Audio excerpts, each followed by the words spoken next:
"What's in here?" he asked, tapping the safe.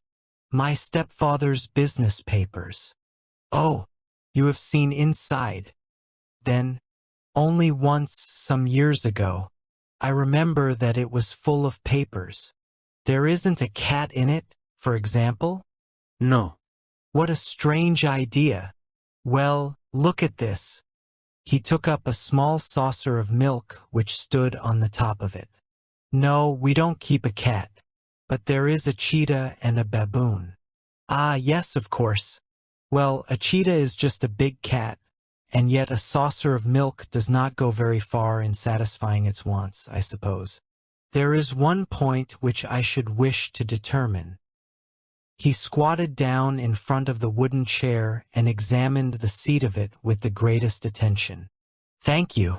That is quite settled," said he, rising and putting his lens in his pocket. "Hello! Here is something interesting." The object which had caught his eye was a small dog lash hung on one corner of the bed. The lash, however, was curled upon itself and tied so as to make a loop of whipcord. "What do you make of that, Watson?" "It's a common enough lash, but I don't know why it should be tied." "That is not quite so common, is it?" "Ah, me. It's a wicked world, and when a clever man turns his brains to crime it is the worst of all. I think that I have seen enough now, Miss Stoner, and with your permission we shall walk out upon the lawn."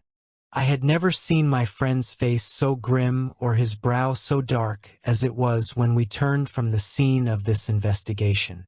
We had walked several times up and down the lawn, neither Miss Stoner nor myself liking to break in upon his thoughts before he roused himself from his reverie.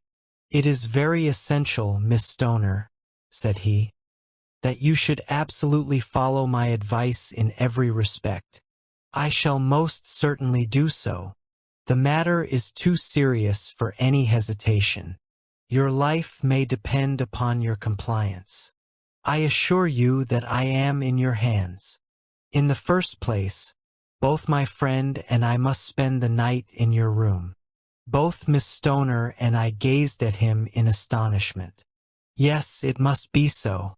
Let me explain. I believe that that is the village in over there."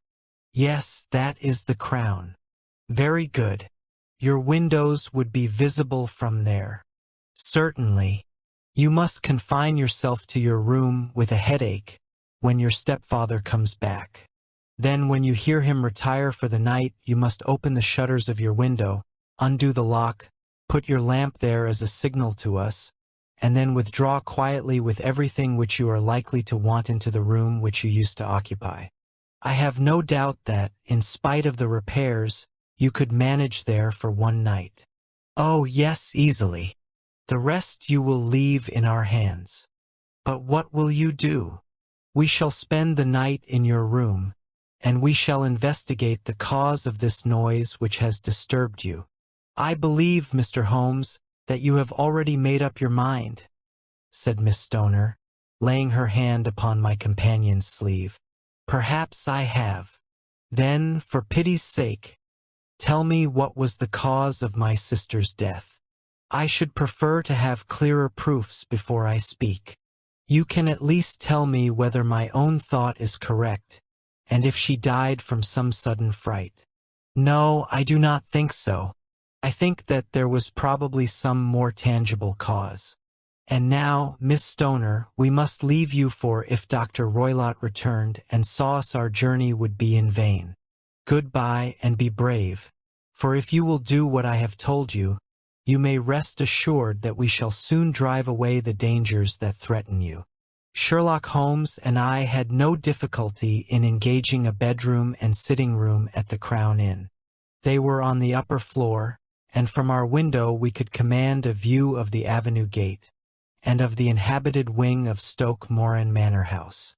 At dusk we saw Dr. Grimsby Roylott drive past, his huge form looming up beside the little figure of the lad who drove him. The boy had some slight difficulty in undoing the heavy iron gates, and we heard the hoarse roar of the doctor's voice and saw the fury with which he shook his clenched fists at him. The trap drove on, and a few minutes later we saw a sudden light spring up among the trees as the lamp was lit in one of the sitting rooms. "Do you know, Watson," said Holmes as we sat together in the gathering darkness, "I have really some conscience as to taking you tonight. There is a distinct element of danger. Can I be of assistance? Your presence might be invaluable. Then I shall certainly come. It is very kind of you. You speak of danger. You have evidently seen more in these rooms than was visible to me." "No, but I fancy that I may have deduced a little more. I imagine that you saw all that I did." "I saw nothing remarkable save the bell rope. And what purpose that could answer, I confess, is more than I can imagine." "You saw the ventilator, too?" "Yes, but I do not think that it is such a very unusual thing to have a small opening between two rooms. It was so small that a rat could hardly pass through. I knew that we should find a ventilator before ever we came to Stoke Moran." "My dear Holmes." "Oh yes, I did. You remember in her statement she said that her sister could smell Dr. Roylett's cigar. Now, of course that suggested at once that there must be a communication between the two rooms. It could only be a small one, or it would have been remarked upon at the coroner's inquiry. I deduced a ventilator. But what harm can there be in that? Well, there is at least a curious coincidence of dates. A ventilator is made, a cord is hung, and a lady who sleeps in the bed dies. Does not that strike you? I cannot as yet see any connection. Did you observe anything very peculiar about that bed?" "No." "It was clamped to the floor. Did you ever see a bed fastened like that before?" "I cannot say that I have. The lady could not move her bed. It must always be in the same relative position to the ventilator and to the rope, or so we may call it, since it was clearly never meant for a bell pull." "Holmes," I cried, "I seem to see dimly what you are hinting at. We are only just in time to prevent some subtle and horrible crime. Subtle enough and horrible enough. When a doctor does go wrong, he is the first of criminals. He has nerve and he has knowledge. Palmer and Pritchard were among the heads of their profession. This man strikes even deeper, but I think, Watson, that we shall be able to strike deeper still. But we shall have horrors enough before the night is over. For goodness sake, let us have a quiet pipe and turn our minds for a few hours to something more cheerful." About 9 o'clock the light among the trees was extinguished, and all was dark in the direction of the manor house. 2 hours passed slowly away, and then suddenly, just at the stroke of 11, a single bright light shone out right in front of us. "That is our signal," said Holmes, springing to his feet. "It comes from the middle window." As we passed out, he exchanged a few words with the landlord, explaining that we were going on a late visit to an acquaintance, and that it was possible that we might spend the night there. A moment later we were out on the dark road, a chill wind blowing in our faces, and one yellow light twinkling in front of us through the gloom to guide us on our dark errand. There was little difficulty in entering the grounds, for unrepaired breaches gaped in the old park wall. Making our way among the trees, we reached the lawn, crossed it, and were about to enter through the window when out from a clump of laurel bushes there darted what seemed to be a hideous and distorted child, who threw itself upon the grass with writhing limbs and then ran swiftly across the lawn into the darkness. "My God!" I whispered. "Did you see it?" Holmes was for the moment as startled as I. His hand closed like a vice upon my wrist in his agitation. Then he broke into a low laugh and put his lips to my ear. "It is a nice household," he murmured. "That is the baboon." I had forgotten the strange pets which the doctor affected. There was a cheetah, too. Perhaps we might find it upon our shoulders at any moment. I confess that I felt easier in my mind when, after following Holmes' example and slipping off my shoes, I found myself inside the bedroom. My companion noiselessly closed the shutters, moved the lamp onto the table, and cast his eyes round the room. All was as we had seen it in the daytime. Then, creeping up to me and making a trumpet of his hand, he whispered into my ear again so gently that it was all that I could do to distinguish the words. The least sound would be fatal to our plans. I nodded to show that I had heard. We must sit without light. He would see it through the ventilator. I nodded again. Do not go asleep. Your very life may depend upon it. Have your pistol ready in case we should need it. I will sit on the side of the bed, and you in that chair. I took out my revolver and laid it on the corner of the table. Holmes had brought up a long thin cane, and this he placed upon the bed beside him. By it he laid the box of matches and the stump of a candle. Then he turned down the lamp, and we were left in darkness. How shall I ever forget that dreadful vigil? I could not hear a sound, not even the drawing of a breath, and yet I knew that my companion sat open-eyed, within a few feet of me, in the same state of nervous tension in which I was myself. The shutters cut off the least ray of light, and we waited in absolute darkness. From outside came the occasional cry of a night bird, and once at our very window a long-drawn cat-like whine, which told us that the cheetah was indeed at liberty. Far away we could hear the deep tones of the parish clock, which boomed out every quarter of an hour. How long they seemed, those quarters! 12 struck, and 1 and 2 and 3, and still we sat waiting silently for whatever might befall. Suddenly there was the momentary gleam of a light up in the direction of the ventilator, which vanished immediately, but was succeeded by a strong smell of burning oil and heated metal. Someone in the next room had lit a dark lantern. I heard a gentle sound of movement, and then all was silent once more, though the smell grew stronger. For half an hour I sat with straining ears. Then suddenly another sound became audible, a very gentle, soothing sound, like that of a small jet of steam escaping continually from a kettle. The instant that we heard it, Holmes sprang from the bed, struck a match, and lashed furiously with his cane at the bell pull. "You see it, Watson?" he yelled. "You see it." But I saw nothing. At the moment when Holmes struck the light I heard a low, clear whistle, but the sudden glare flashing into my weary eyes made it impossible for me to tell what it was at which my friend lashed so savagely.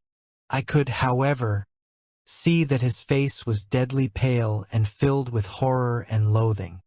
He had ceased to strike and was gazing up at the ventilator when suddenly there broke from the silence of the night the most horrible cry to which I have ever listened. It swelled up louder and louder, a hoarse yell of pain and fear and anger all mingled in the one dreadful shriek. They say that away down in the distant village, that cry raised the sleepers from their beds.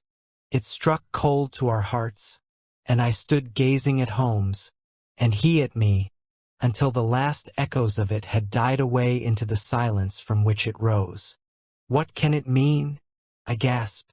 "It means that it is all over," Holmes answered. "And perhaps, after all, it is for the best. Take your pistol, and we will enter Dr. Roylott's room." With a grave face he lit the lamp and led the way down the corridor. Twice he struck at the chamber door without any reply from within. Then he turned the handle and entered, I at his heels with the cocked pistol in my hand. It was a singular sight which met our eyes. On the table stood a dark lantern with the shutter half open, throwing a brilliant beam of light upon the iron safe, the door of which was partly open. Beside this table, on the wooden chair, sat Dr. Grimsby Roylott clad in a long grey dressing gown. his bare ankles protruding beneath, and his feet thrust into red Turkish slippers. Across his lap lay the short stock with the long lash which we had noticed during the day. His chin was cocked upward and his eyes were fixed in a dreadful, rigid stare at the corner of the ceiling. Round his brow he had a peculiar yellow band, with brownish speckles, which seemed to be bound tightly round his head. As we entered he made neither sound nor motion. "The band! The speckled band!" whispered Holmes. I took a step forward. In an instant his strange headgear began to move, and there reared itself from among his hair the squat diamond-shaped head and puffed neck of a horrible snake. "It is a swamp snake!" cried Holmes. "The deadliest snake in India. He has died within 10 seconds of being bitten. Violence does, in truth, recoil upon the violent, and the one who schemes falls into the pit which he digs for another. Let us thrust this creature back into its den, and we can then remove Miss Stoner to some place of shelter and let the county police know what has happened."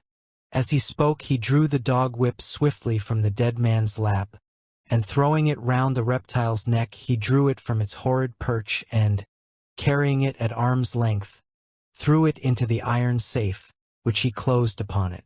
Such are the true facts of the death of Dr. Grimsby Roylott of Stoke Moran.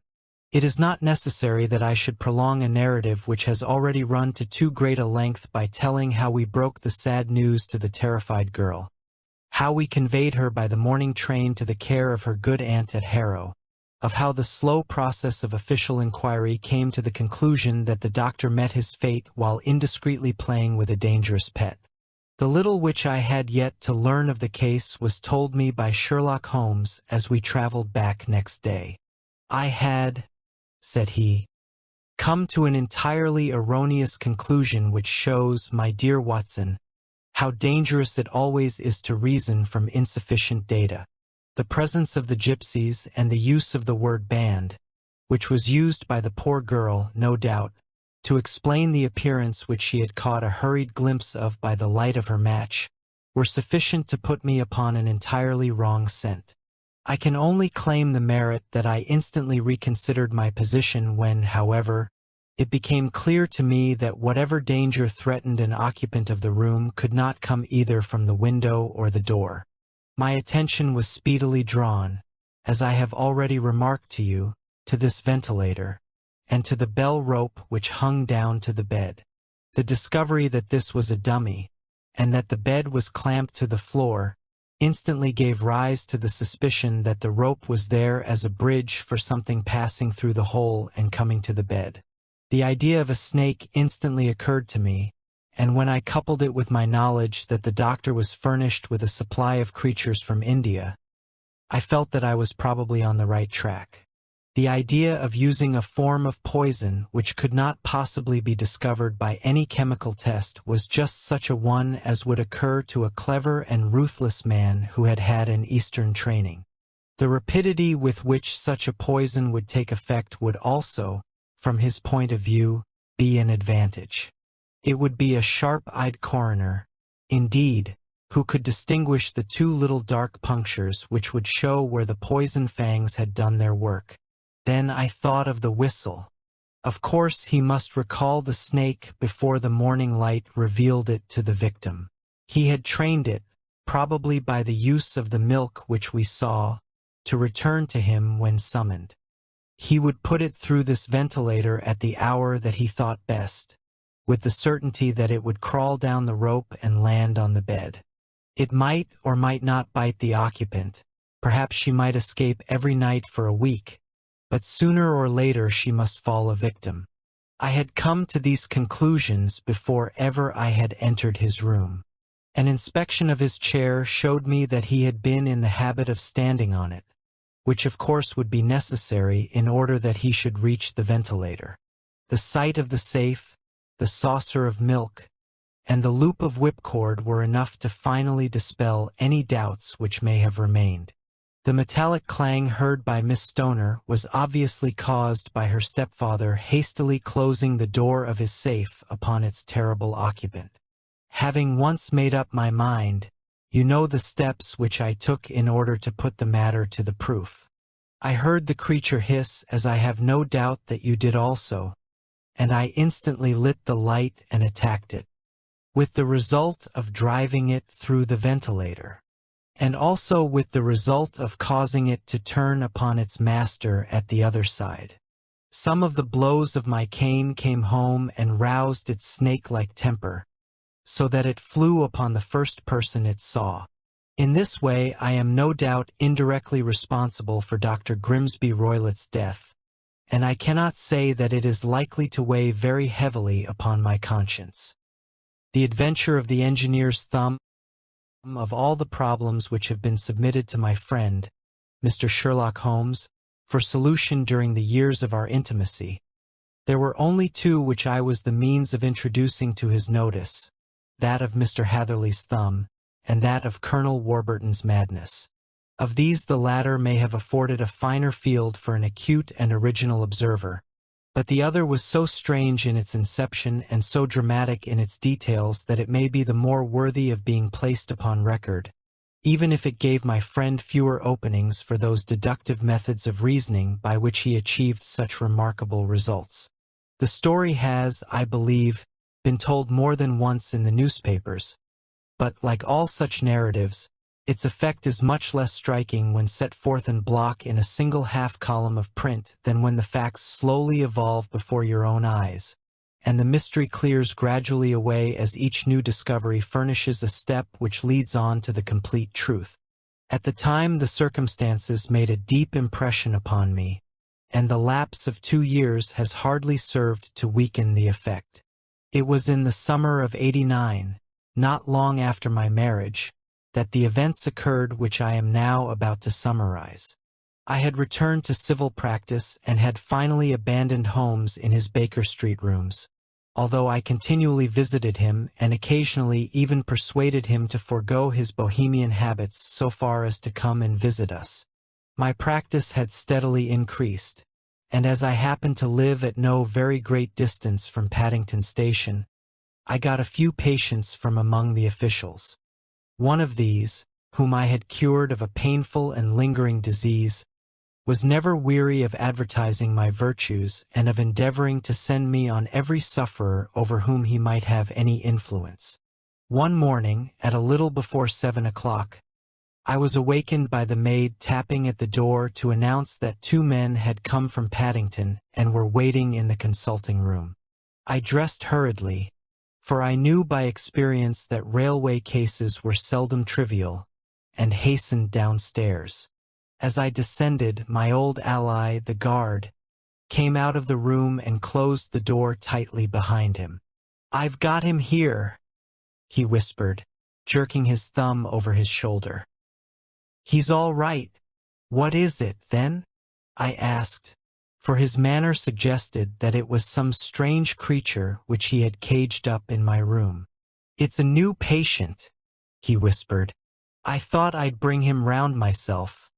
Then he couldn't slip away. There he is, all safe and sound. I must go now, doctor. I have my duties just the same as you." And off he went, this trusty tout, without even giving me time to thank him. I entered my consulting room and found a gentleman seated by the table. He was quietly dressed in a suit of heather tweed with a soft cloth cap which he had laid down upon my books. Round one of his hands he had a handkerchief wrapped, which was mottled all over with bloodstains. He was young, not more than 25, I should say, with a strong, masculine face. But he was exceedingly pale and gave me the impression of a man who was suffering from some strong agitation, which it took all his strength of mind to control.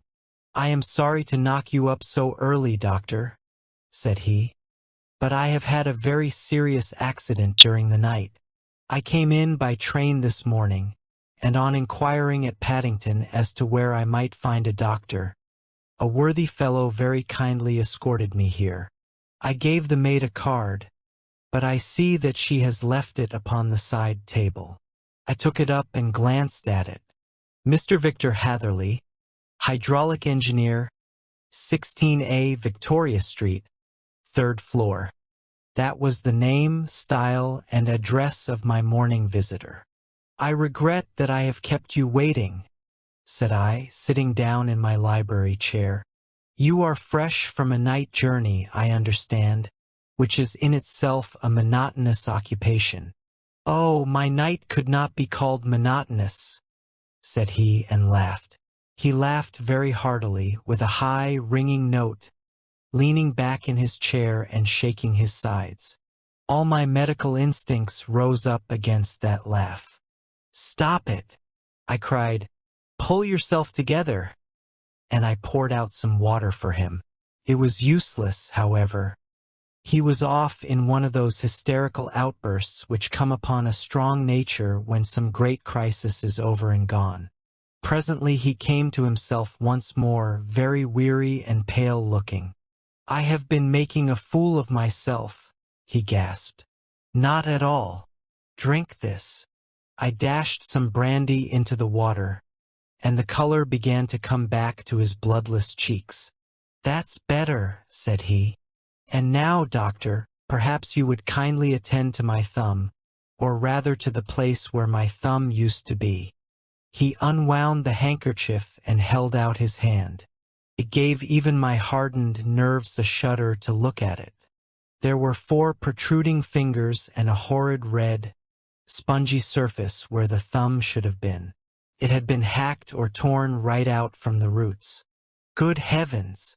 I cried. This is a terrible injury. It must have bled considerably. Yes, it did. I fainted when it was done, and I think that I must have been senseless for a long time. When I came to, I found that it was still bleeding, so I tied one end of my handkerchief very tightly round the wrist and braced it up with a stick. Excellent! You should have been a surgeon. It is a question of hydraulics, you see, and came within my own province. This has been done, said I, examining the wound, by a very heavy and sharp instrument. A thing like a cleaver, said he. An accident, I presume? By no means. What? A murderous attack. Very murderous indeed. You horrify me. I sponged the wound, cleaned it, dressed it, and finally covered it over with cotton wadding and bandages. He lay back without wincing, though he bit his lip from time to time. How is that? I asked when I had finished. Capital. Between your brandy and your bandage, I feel a new man. I was very weak, but I have had a good deal to go through. Perhaps you had better not speak of the matter. It is evidently trying to your nerves. Oh no, not now. I shall have to tell my tale to the police. But between ourselves, if it were not for the convincing evidence of this wound of mine, I should be surprised if they believed my statement, for it is a very extraordinary one, and I have not much in the way of proof with which to back it up. And even if they believe me, the clues which I can give them are so vague that it is a question whether justice will be done. Ha! Cried I. If it is anything in the nature of a problem which you desire to see solved, I should strongly recommend you to come to my friend, Mr. Sherlock Holmes, before you go to the official police. Oh, I have heard of that fellow, answered my visitor, and I should be very glad if he would take the matter up, though of course I must use the official police as well. Would you give me an introduction to him? I'll do better. I'll take you round to him myself. I should be immensely obliged to you. We'll call a cab and go together. We shall just be in time to have a little breakfast with him. Do you feel equal to it? Yes. I shall not feel easy until I have told my story. Then my servant will call a cab, and I shall be with you in an instant. I rushed upstairs, explained the matter shortly to my wife, and in 5 minutes was inside a cab, driving with my new acquaintance to Baker Street. Sherlock Holmes was, as I expected, lounging about his sitting room in his dressing gown, reading the agony column of the Times and smoking his before-breakfast pipe, which was composed of all the plugs left from his smokes of the day before, all carefully dried and collected on the corner of the mantelpiece. He received us in his quietly genial fashion, ordered fresh bacon and eggs, and joined us in a hearty meal. When it was concluded, he settled our new acquaintance upon the sofa, placed a pillow beneath his head, and laid a glass of brandy and water within his reach. "It is easy to see that your experience has been no common one, Mr. Hatherley," said he. "Pray, lie down there and make yourself absolutely at home. Tell us what you can.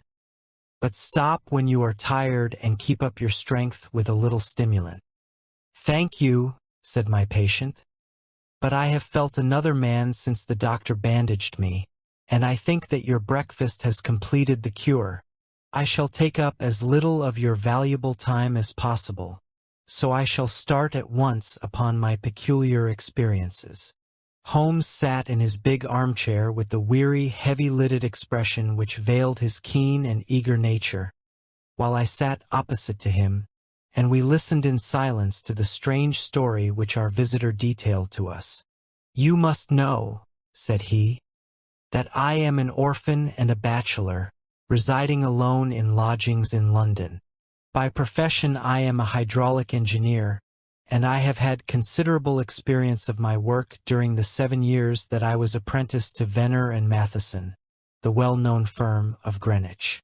2 years ago, having served my time, and having also come into a fair sum of money through my poor father's death, I determined to start in business for myself and took professional chambers in Victoria Street. I suppose that everyone finds his first independent start in business a dreary experience. To me it has been exceptionally so. During 2 years I have had 3 consultations and 1 small job, and that is absolutely all that my profession has brought me. My gross takings amount to £27.10. Every day, from 9 in the morning until 4 in the afternoon, I waited in my little den, until at last my heart began to sink, and I came to believe that I should never have any practice at all. Yesterday, however, just as I was thinking of leaving the office, my clerk entered to say there was a gentleman waiting who wished to see me upon business. He brought up a card, too, with the name of Colonel Lysander Stark engraved upon it. Close at his heels came the colonel himself, a man rather over the middle size, but of an exceeding thinness. I do not think that I have ever seen so thin a man. His whole face sharpened away into nose and chin, and the skin of his cheeks was drawn quite tense over his outstanding bones. Yet this extreme thinness seemed to be his natural habit, and due to no disease, for his eye was bright, his step brisk, and his bearing assured. He was plainly but neatly dressed, and his age, I should judge, would be nearer 40 than 30. "Mr. Hatherley?" said he, with something of a German accent. "You have been recommended to me, Mr. Hatherley, as being a man who is not only proficient in his profession but is also discreet and capable of preserving a secret." I bowed, feeling as flattered as any young man would at such an address. "May I ask who it was who gave me so good a character?" "Well, perhaps it is better that I should not tell you that just at this moment. I have it from the same source that you are both an orphan and a bachelor and are residing alone in London." "That is quite correct," I answered. "But you will excuse me if I say that I cannot see how all this bears upon my professional qualifications. I understand that it was on a professional matter that you wished to speak to me." "Undoubtedly so, but you will find that all I say is really to the point. I have a professional commission for you, but absolute secrecy is quite essential. Absolute secrecy, you understand? And of course we may expect that more from a man who is alone than from one who lives in the bosom of his family." "If I promise to keep a secret," said I, "you may absolutely depend upon my doing so." He looked very hard at me as I spoke, and it seemed to me that I had never seen so suspicious and questioning an eye. "Do you promise, then?" said he at last. "Yes, I promise. Absolute and complete silence before, during, and after? No reference to the matter at all, either in word or writing. I have already given you my word." "Very good." He suddenly sprang up, and darting like lightning across the room, he flung open the door. The passage outside was empty. "That's all right," said he, coming back. "I know that clerks are sometimes curious as to their master's affairs. Now we can talk in safety." He drew up his chair very close to mine and began to stare at me again with the same questioning and thoughtful look. A feeling of repulsion, and of something akin to fear, had begun to rise within me at the strange antics of this man. Even my dread of losing a client could not restrain me from showing my impatience. "I beg that you will state your business, sir," said I. "My time is of value." Heaven forgive me for that last sentence, but the words came to my lips. "How would 50 guineas for a night's work suit you?" he asked. "Most admirably. I say a night's work, but an hour's would be nearer the mark. I simply want your opinion about a hydraulic stamping machine which has got out of gear. If you show us what is wrong, we shall soon set it right ourselves. What do you think of such a commission as that? The work appears to be light and the pay generous." "Precisely so. We shall want you to come tonight by the last train." "Where to?" "To Ayford, in Berkshire. It is a little place near the borders of Oxfordshire, and within 7 miles of Reading. There is a train from Paddington which would bring you there at about 11:15. "Very good. I shall come down in a carriage to meet you." "There is a drive, then?" "Yes, our little place is quite out in the country. It is a good 7 miles from Ayford station. Then we can hardly get there before midnight. I suppose there would be no chance of a train back. I should be compelled to stop the night." "Yes, we could easily give you a shakedown." "That is very awkward. Could I not come at some more convenient hour?" "We have judged it best that you should come late. It is to make up for any inconvenience that we are paying to you, a young and unknown man, a fee which would buy an opinion from the very heads of your profession. Still, of course, if you would like to draw out of the business, there is plenty of time to do so." I thought of the 50 guineas, and of how very useful they would be to me. "Not at all," said I. "I shall be very happy to accommodate myself to your wishes. I should like, however, to understand a little more clearly what it is that you wish me to do." "Quite so. It is very natural that the pledge of secrecy which we have exacted from you should have aroused your curiosity.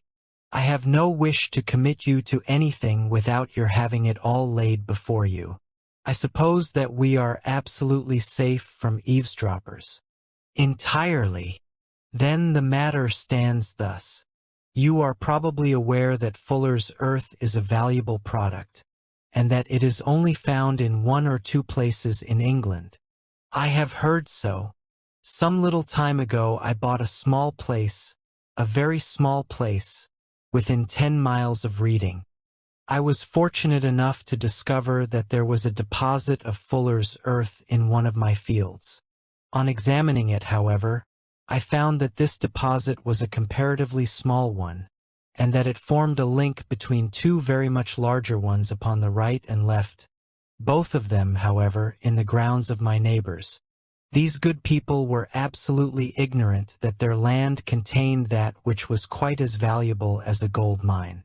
Naturally, it was to my interest to buy their land before they discovered its true value, but unfortunately I had no capital by which I could do this.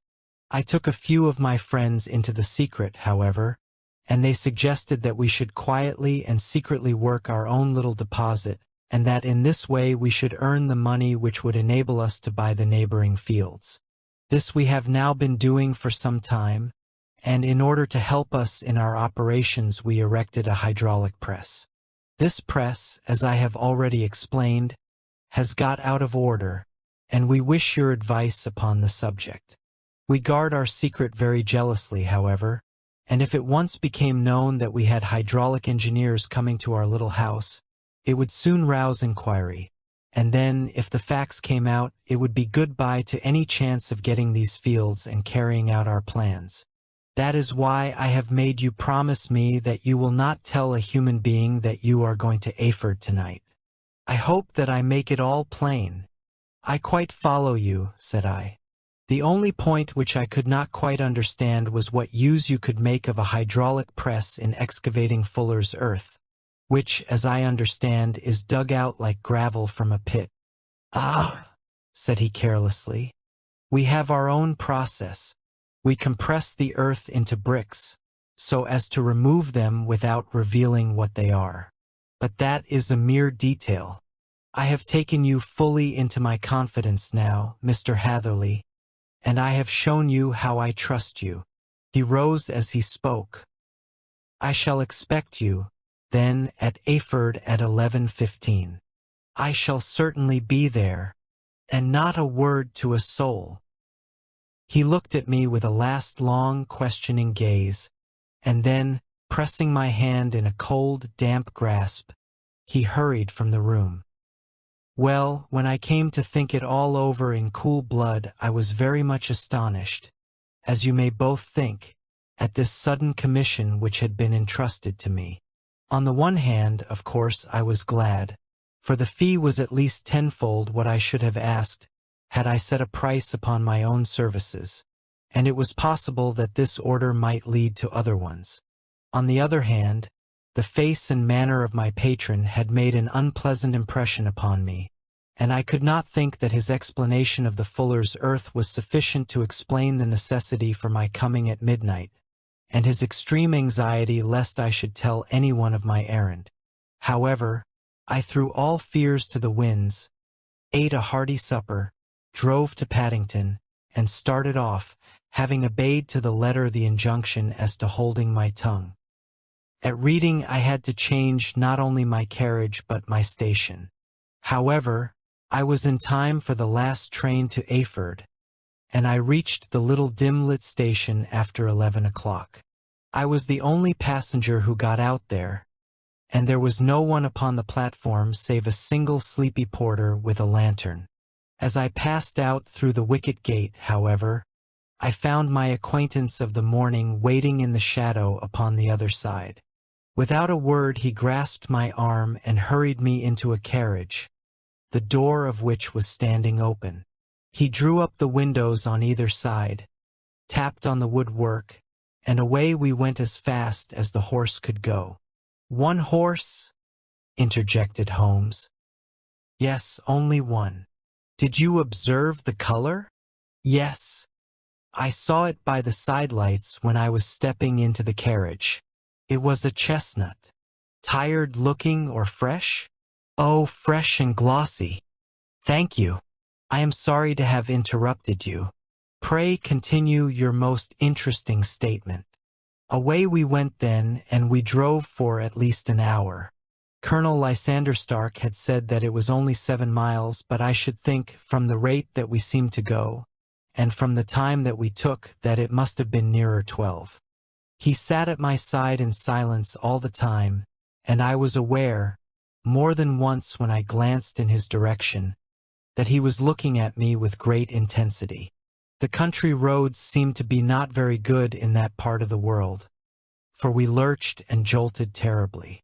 I tried to look out of the windows to see something of where we were, but they were made of frosted glass, and I could make out nothing save the occasional bright blur of a passing light. Now and then I hazarded some remark to break the monotony of the journey, but the colonel answered only in a few words, and the conversation soon flagged. At last, however, the bumping of the road was exchanged for the crisp smoothness of a gravel drive, and the carriage came to a stand. Colonel Lysander Stark sprang out, and, as I followed after him, pulled me swiftly into a porch which gaped in front of us. We stepped, as it were, right out of the carriage and into the hall, so that I failed to catch the most fleeting glance of the front of the house. The instant that I had crossed the threshold, the door slammed heavily behind us, and I heard faintly the rattle of the wheels as the carriage drove away. It was pitch dark inside the house, and the colonel fumbled about looking for matches and muttering under his breath. Suddenly a door opened at the other end of the passage, and a long golden bar of light shot out in our direction. It grew broader, and a woman appeared with a lamp in her hand, which she held above her head, pushing her face forward and peering at us. I could see that she was pretty, and from the gloss with which the light shone upon her dark dress I knew that it was a rich material. She spoke a few words in a foreign tongue in a tone as though asking a question, and when my companion answered in a gruff word she gave such a start that the lamp nearly fell from her hand. Colonel Stark went up to her, whispered something in her ear, and then, pushing her back into the room from whence she had come, he walked towards me again with the lamp in his hand. "Perhaps you will have the kindness to wait in this room for a few minutes," said he, throwing open another door. It was a quiet, little, plainly furnished room, with a round table in the center, on which several German books were scattered. Colonel Stark laid down the lamp on the top of a table beside the door. "I shall not keep you waiting an instant," said he, and vanished into the darkness. I glanced at the books upon the table, and in spite of my ignorance of German I could see that 2 of them were treatises on science, the others being volumes of poetry. Then I walked across to the window, hoping that I might catch some glimpse of the countryside, but an oak shutter, heavily barred, was folded across it. It was a wonderfully silent house. There was an old clock ticking loudly somewhere in the passage, but otherwise everything was deadly still. A vague feeling of uneasiness began to steal over me. Who were these German people, and what were they doing living in this strange, out-of-the-way place? And where was the place? I was 10 miles or so from Erfurt. That was all I knew, but whether north, south, east, or west I had no idea. For that matter, Reading and possibly other large towns were within that radius, so the place might not be so secluded after all. Yet it was quite certain from the absolute stillness that we were in the country. I paced up and down the room, humming a tune under my breath to keep up my spirits and feeling that I was thoroughly earning my 50-guinea fee. Suddenly, without any preliminary sound in the midst of the utter stillness, the door of my room swung slowly open. The woman was standing in the aperture, the darkness of the hall behind her, the yellow light from my lamp beating upon her eager and beautiful face. I could see at a glance that she was sick with fear, and the sight sent a chill to my own heart. She held up one shaking finger to warn me to be silent, and she shot a few whispered words of broken English at me, her eyes glancing back, like those of a frightened horse, into the gloom behind her. "I would go," said she, trying hard, as it seemed to me, to speak calmly. "I would go. I should not stay here. There is no good for you to do." "But, madam," said I have not yet done what I came for. I cannot possibly leave until I have seen the machine." "It is not worth your while to wait," she went on. "You can pass through the door. No one hinders." And then, seeing that I smiled and shook my head, she suddenly threw aside her constraint and made a step forward, with her hands wrung together. "For the love of heaven," she whispered, "get away from here before it is too late." But I am somewhat stubborn by nature, and the more ready to engage in an affair when there is some obstacle in the way. I thought of my 50-guinea fee, of my wearisome journey, and of the unpleasant night which seemed to be before me. Was it all to go for nothing? Why should I slink away without having carried out my commission, and without the payment which was my due? This woman might, for all I knew, be a mad woman. With a stout bearing, therefore, though her manner had shaken me more than I cared to confess, I still shook my head and declared my intention of remaining where I was. She was about to renew her desperate pleas when a door slammed overhead, and the sound of several footsteps was heard upon the stairs. She listened for an instant, threw up her hands with a despairing gesture, and vanished as suddenly and as noiselessly as she had come. The newcomers were Colonel Lysander Stark and a short, thick man with a beard growing out of the creases of his double chin, who was introduced to me as Mr. Ferguson. "This is my secretary and manager," said the colonel. "By the way, I was under the impression that I left this door shut just now. I fear that you have felt the draught." "On the contrary," said I opened the door myself because I felt the room to be a little close. He shot one of his suspicious looks at me.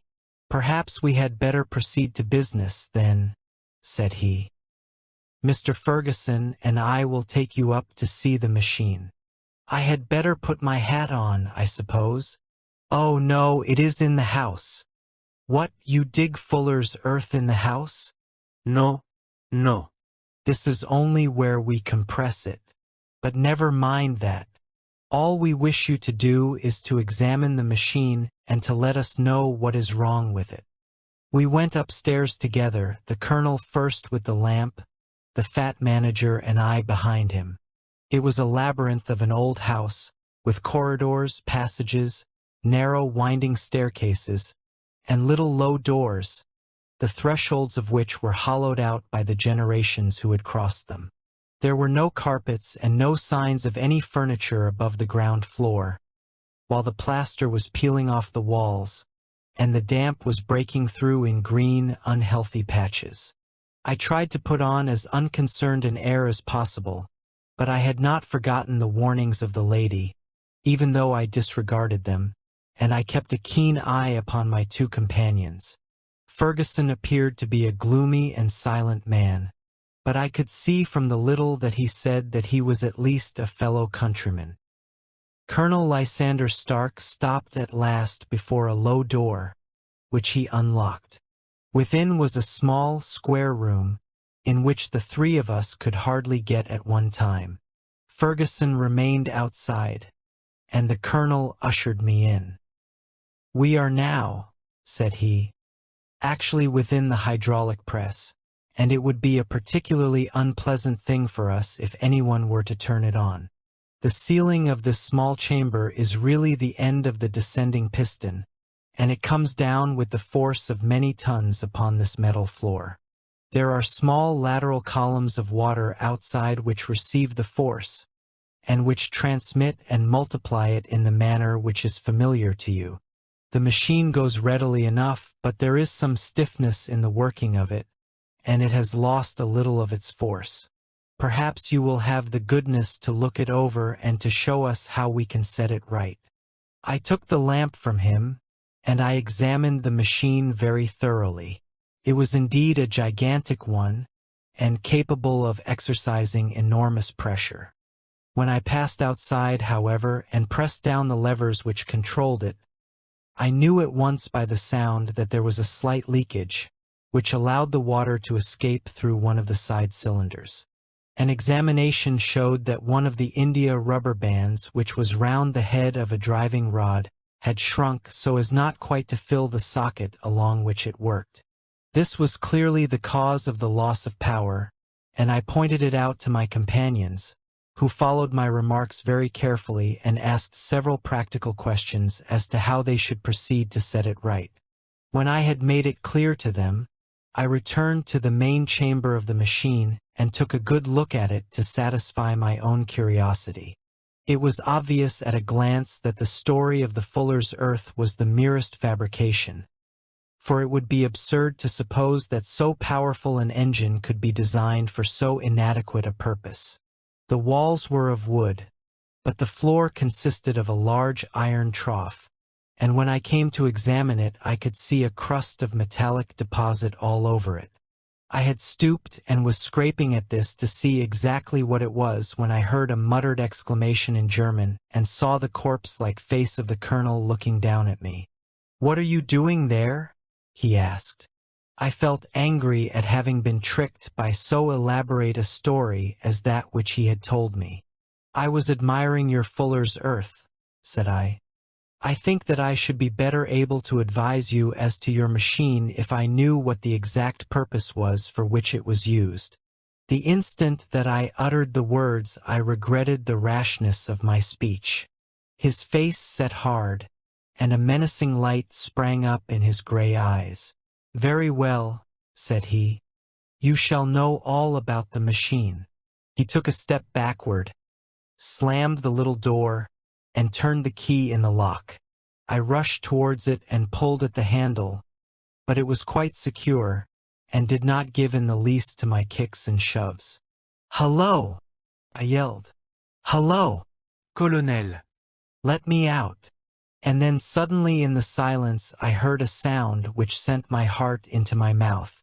It was the sound of the levers and the swish of the leaking cylinder. He had set the engine at work.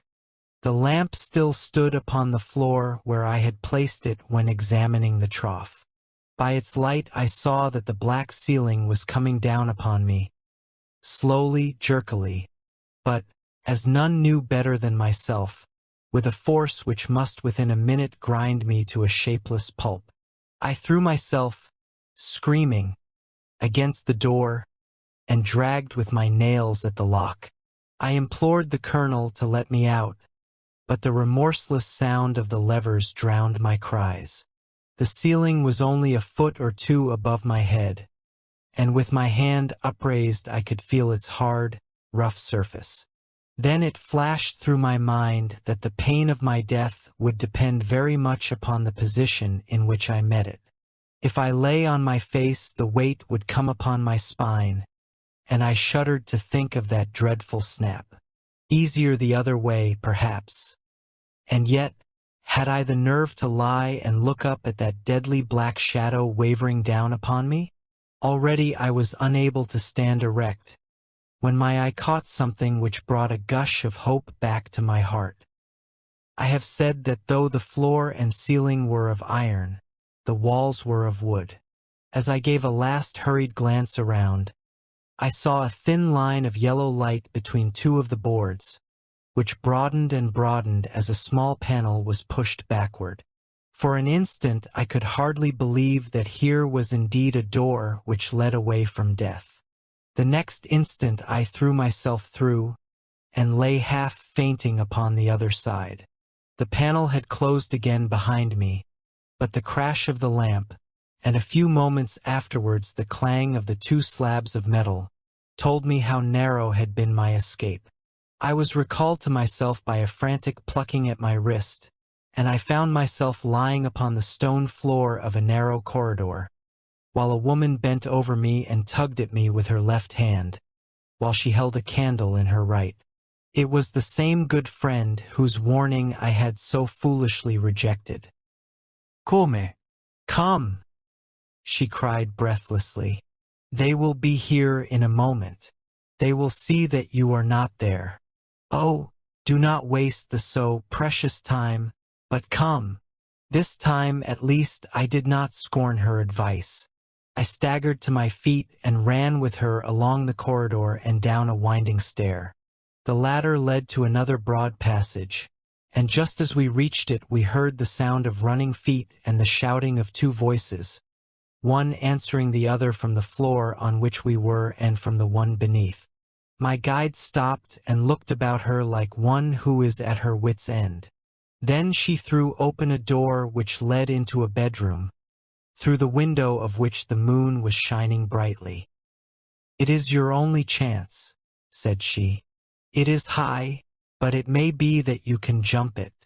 As she spoke a light sprang into view at the further end of the passage, and I saw the lean figure of Colonel Lysander Stark rushing forward with a lantern in one hand and a weapon like a butcher's cleaver in the other. I rushed across the bedroom, flung open the window, and looked out. How quiet and sweet and wholesome the garden looked in the moonlight, and it could not be more than 30 feet down. I clambered out upon the sill, but I hesitated to jump until I should have heard what passed between my savior and the man who pursued me. If she were ill-used, then at any risks I was determined to go back to her assistance. The thought had hardly flashed through my mind before he was at the door, pushing his way past her. But she threw her arms round him and tried to hold him back. "Fritz! Fritz!" she cried in English. "Remember your promise after the last time. You said it should not be again. He will be silent. Oh, he will be silent. You are mad, Elise!"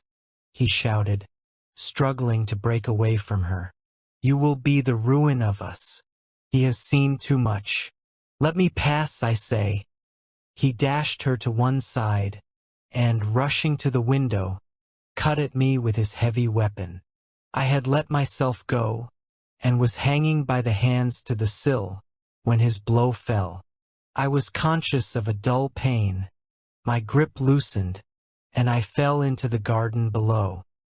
I was shaken but not hurt by the fall, so I picked myself up and rushed off among the bushes as hard as I could run, for I understood that I was far from being out of danger yet.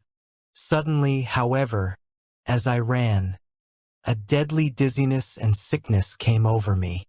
I glanced down at my hand, which was throbbing painfully, and then, for the first time, saw that my thumb had been cut off and that the blood was pouring from my wound. I endeavored to tie my handkerchief round it, but there came a sudden buzzing in my ears, and next moment I fell in a dead faint among the rose bushes. How long I remained unconscious I cannot tell. It must have been a very long time, for the moon had sunk, and a bright morning was breaking when I came to myself. My clothes were all wet with dew, and my coat sleeve was drenched with blood from my wounded thumb. The pain of it recalled in an instant all the particulars of my night's adventure, and I sprang to my feet with the feeling that I might hardly yet be safe from my pursuers. But to my astonishment, when I came to look round me, neither house nor garden were to be seen. I had been lying in an angle of the hedge close by the highroad, and just a little lower down was a long building, which proved, upon my approaching it, to be the very station at which I had arrived upon the previous night. Were it not for the ugly wound upon my hand, all that had passed during those dreadful hours might have been an evil dream. Half dazed, I went into the station and asked about the morning train. There would be one to Reading in less than an hour. The same porter was on duty, I found, as had been there when I arrived. I inquired of him whether he had ever heard of Colonel Lysander Stark. The name was strange to him. Had he observed a carriage the night before waiting for me? No, he had not. Was there a police station anywhere near? There was one about 3 miles off. It was too far for me to go, weak and ill as I was. I determined to wait until I got back to town before telling my story to the police. It was a little past 6 when I arrived, so I went first to have my wound dressed, and then the doctor was kind enough to bring me along here. I put the case into your hands and shall do exactly what you advise. We both sat in silence for some little time after listening to this extraordinary narrative. Then Sherlock Holmes pulled down from the shelf one of the heavy commonplace books in which he placed his cuttings. "Here is an advertisement which will interest you," said he. "It appeared in all the papers about a year ago. Listen to this. Lost on the 9th inst. Mr. Jeremiah Haling, aged 26, a hydraulic engineer. Left his lodgings at 10 o'clock at night, and has not been heard of since. Was dressed in, etc., etc. Ah! That represents the last time that the colonel needed to have his machine overhauled, I fancy." "Good heavens!" cried my patient. Then that explains what the girl said. Undoubtedly, it is quite clear that the colonel was a cool and desperate man, who was absolutely determined that nothing should stand in the way of his little game, like those out-and-out pirates who will leave no survivor from a captured ship. Well, every moment now is precious, so if you feel equal to it, we shall go down to Scotland Yard at once as a preliminary to starting for Ayford. Some 3 hours or so afterwards we were all in the train together, bound from Reading to the little Berkshire village.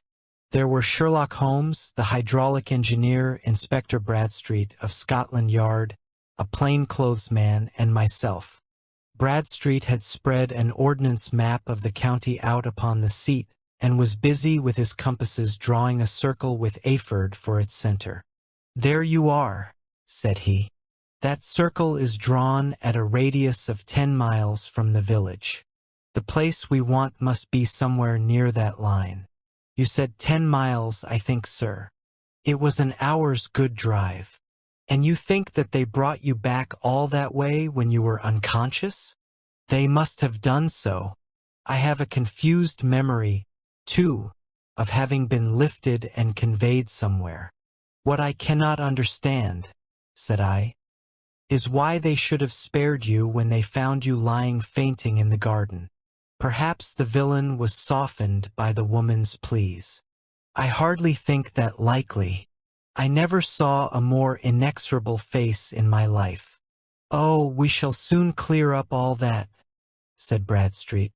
"Well, I have drawn my circle, and I only wish I knew at what point upon it the folk that we are in search of are to be found."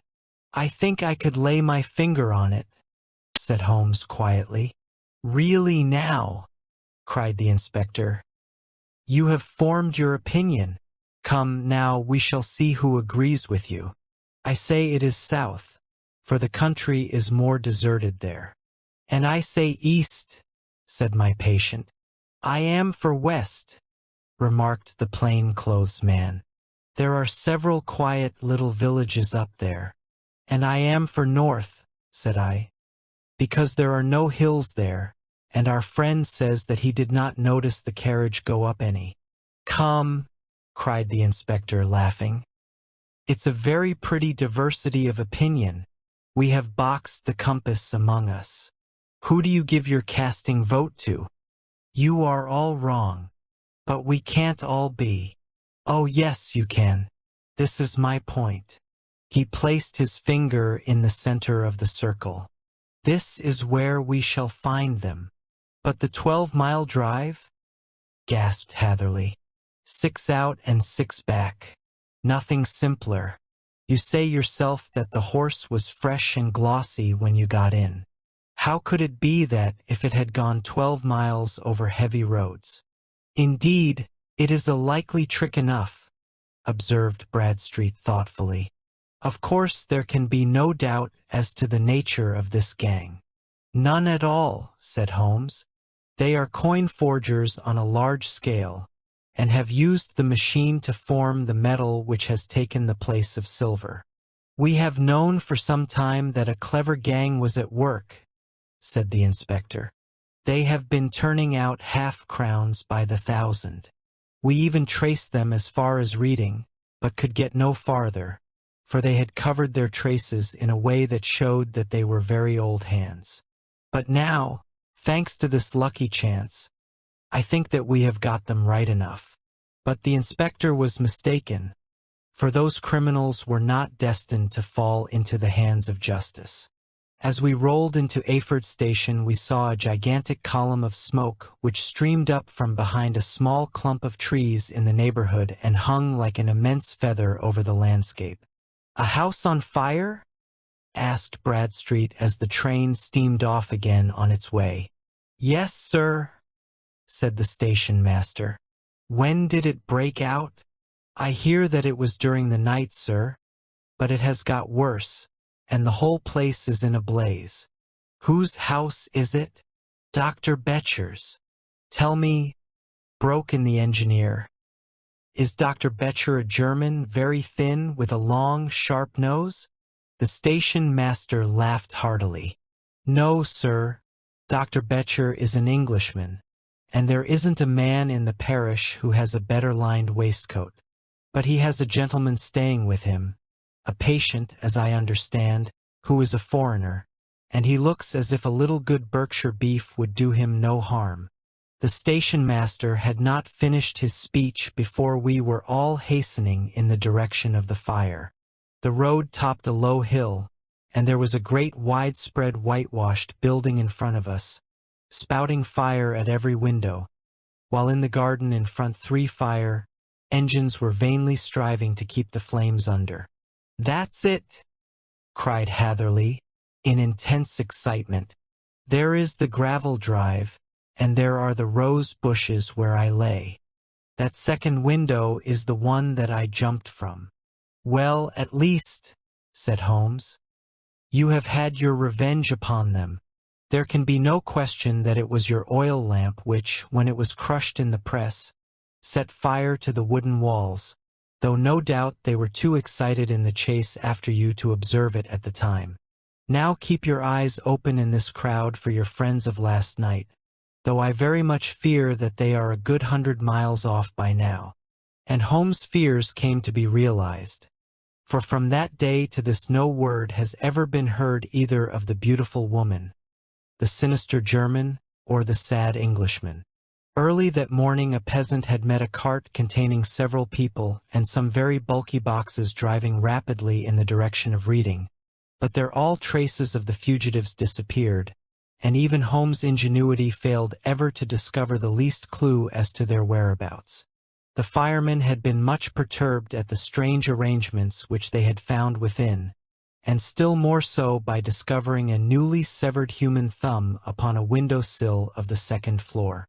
About sunset, however, their efforts were at last successful, and they subdued the flames, but not before the roof had fallen in, and the whole place been reduced to such absolute ruin that, save some twisted cylinders and iron piping, not a trace remained of the machinery which had cost our unfortunate acquaintance so dearly. Large masses of nickel and of tin were discovered stored in an outhouse, but no coins were to be found, which may have explained the presence of those bulky boxes which have been already referred to.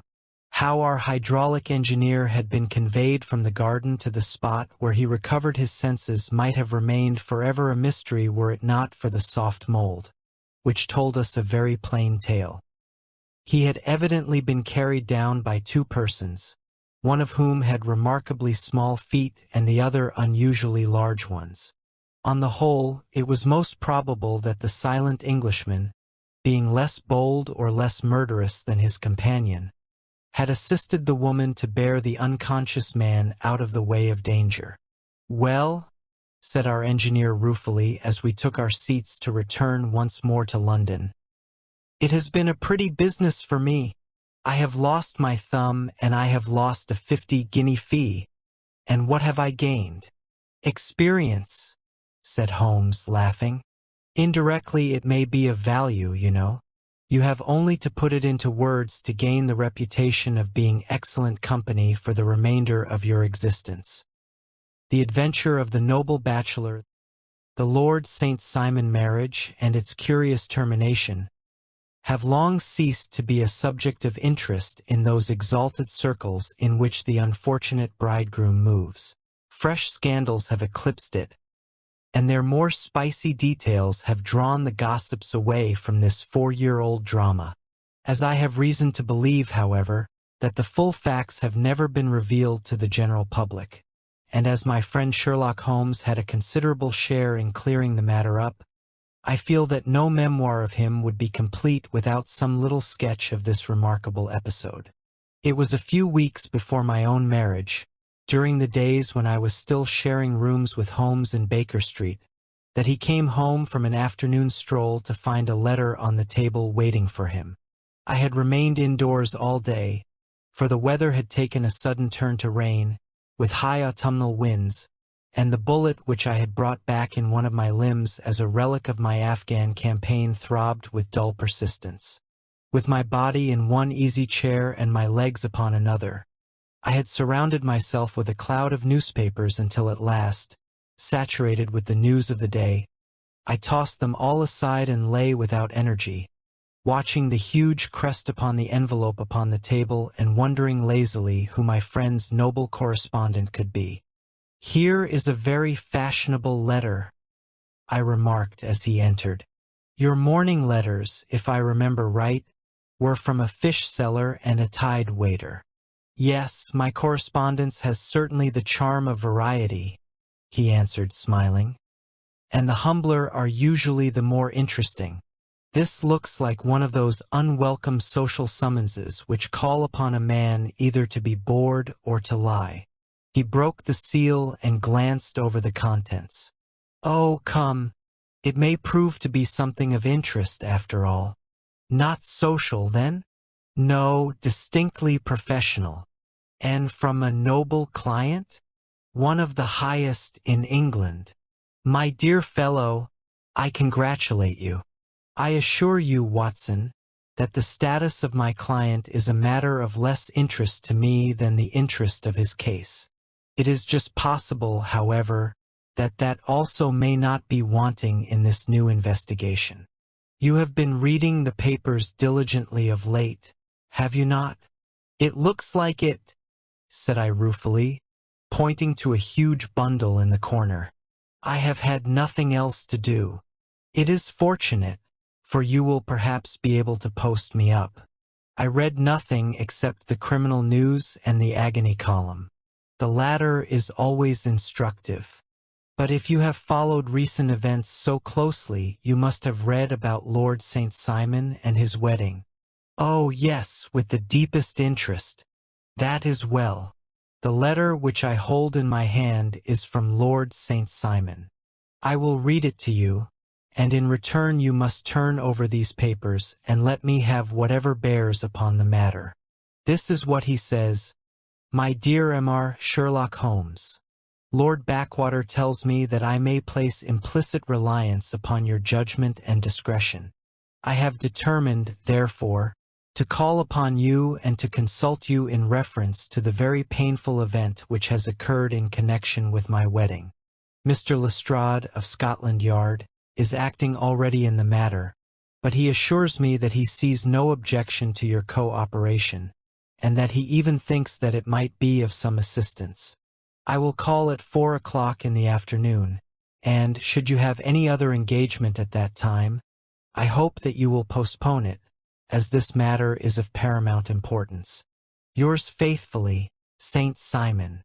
It is dated from Grosvenor Mansions, written with a pen, and the noble lord has had the misfortune to get a smear of ink upon the outer side of his right little finger, remarked Holmes as he folded up the letter.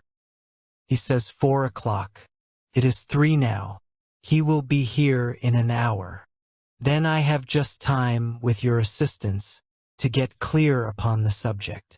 Turn over those papers and arrange the extracts in their order of time, while I take a glance as to who our client is." He picked a red-covered volume from a line of books of reference beside the mantelpiece. "Here he is," said he, sitting down and flattening it out upon his knee. "Lord Robert Walsingham de Vere St. Simon, second son of the Duke of Balmoral. Arms? Born in 1846. He's 41 years of age, which is mature for marriage. Was Under Secretary for the Colonies in a late administration. The Duke, his father, was at one time Secretary for Foreign Affairs. They inherit Plantagenet blood by direct descent, and Tudor on the mother's side. Ah, well, there is nothing very instructive in all this. I think that I must turn to you, Watson, for something more solid.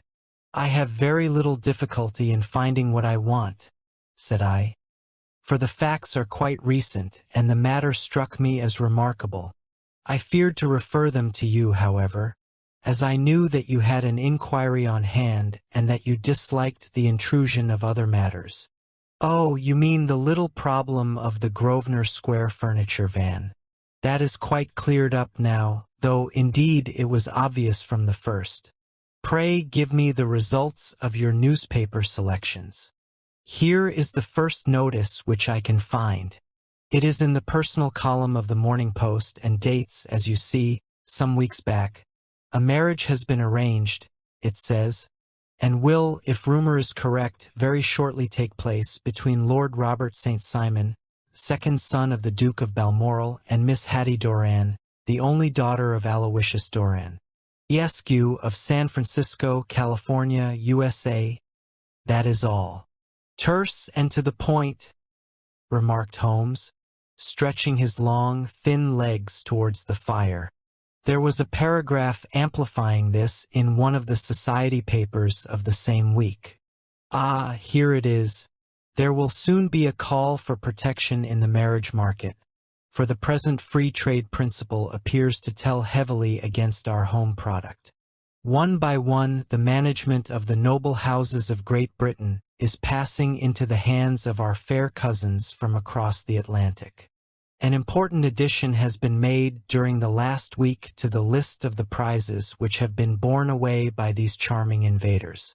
Lord St. Simon, who has shown himself for over 20 years proof against the little god's arrows, has now definitely announced his approaching marriage with Miss Hattie Doran, the fascinating daughter of a California millionaire.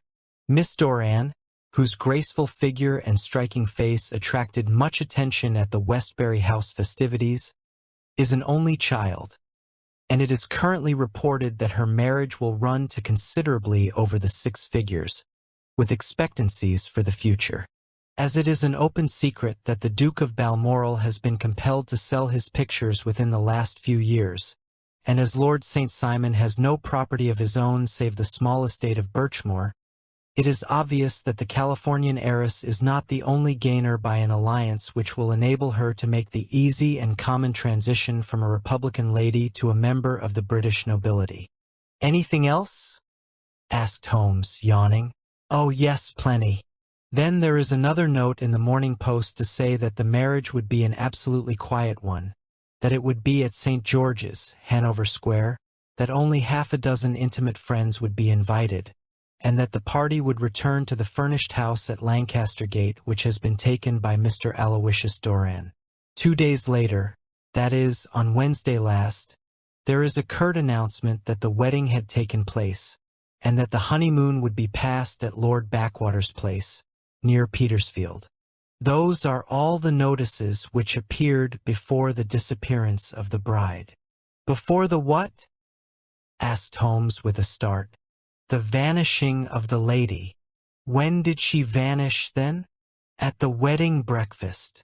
"Indeed, this is more interesting than it promised to be. Quite dramatic, in fact." "Yes. It struck me as being a little out of the common. They often vanish before the ceremony and occasionally during the honeymoon, but I cannot call to mind anything quite so prompt as this. Pray let me have the details." "I warn you that they are very incomplete. Perhaps we may make them less so. Such as they are set forth in a single article of a morning paper of yesterday, which I will read to you. It is headed, 'Singular Occurrence at a Fashionable Wedding.'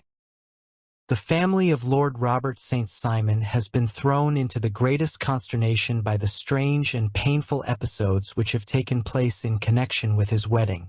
The ceremony, as shortly announced in the papers of yesterday, occurred on the previous morning. But it is only now that it has been possible to confirm the strange rumors which have been so persistently floating about. In spite of the attempts of the friends to hush the matter up, so much public attention has now been drawn to it that no good purpose can be served by affecting to disregard what is a common subject for conversation. The ceremony, which was performed at St. George's, Hanover Square, was a very quiet one, no one being present save the father of the bride, Mr. Aloysius Doran, the Duchess of Balmoral, Lord Backwater, Lord Eustace and Lady Clara St. Simon, the younger brother and sister of the bridegroom, and Lady Alicia Whittington. The whole party proceeded afterwards to the house of Mr. Aloysius Doran, at Lancaster Gate, where breakfast had been prepared. It appears that some little trouble was caused by a woman, whose name has not been ascertained, who endeavored to force her way into the house after the bridal party, alleging that she had some claim upon Lord St. Simon. It was only after a painful and prolonged scene that she was ejected by the butler and the servant. The bride, who had fortunately entered the house before this unpleasant interruption, had sat down to breakfast with the rest, when she complained of a sudden illness and retired to her room.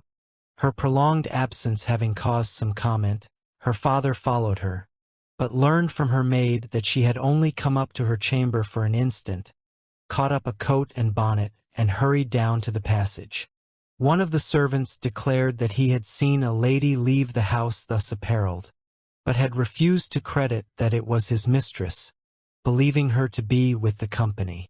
On ascertaining that his daughter had disappeared, Mr. Aloysius Doran, in conjunction with the bridegroom, instantly put themselves in communication with the police, and very energetic inquiries are being made, which will probably result in a speedy clearing up of this very singular business.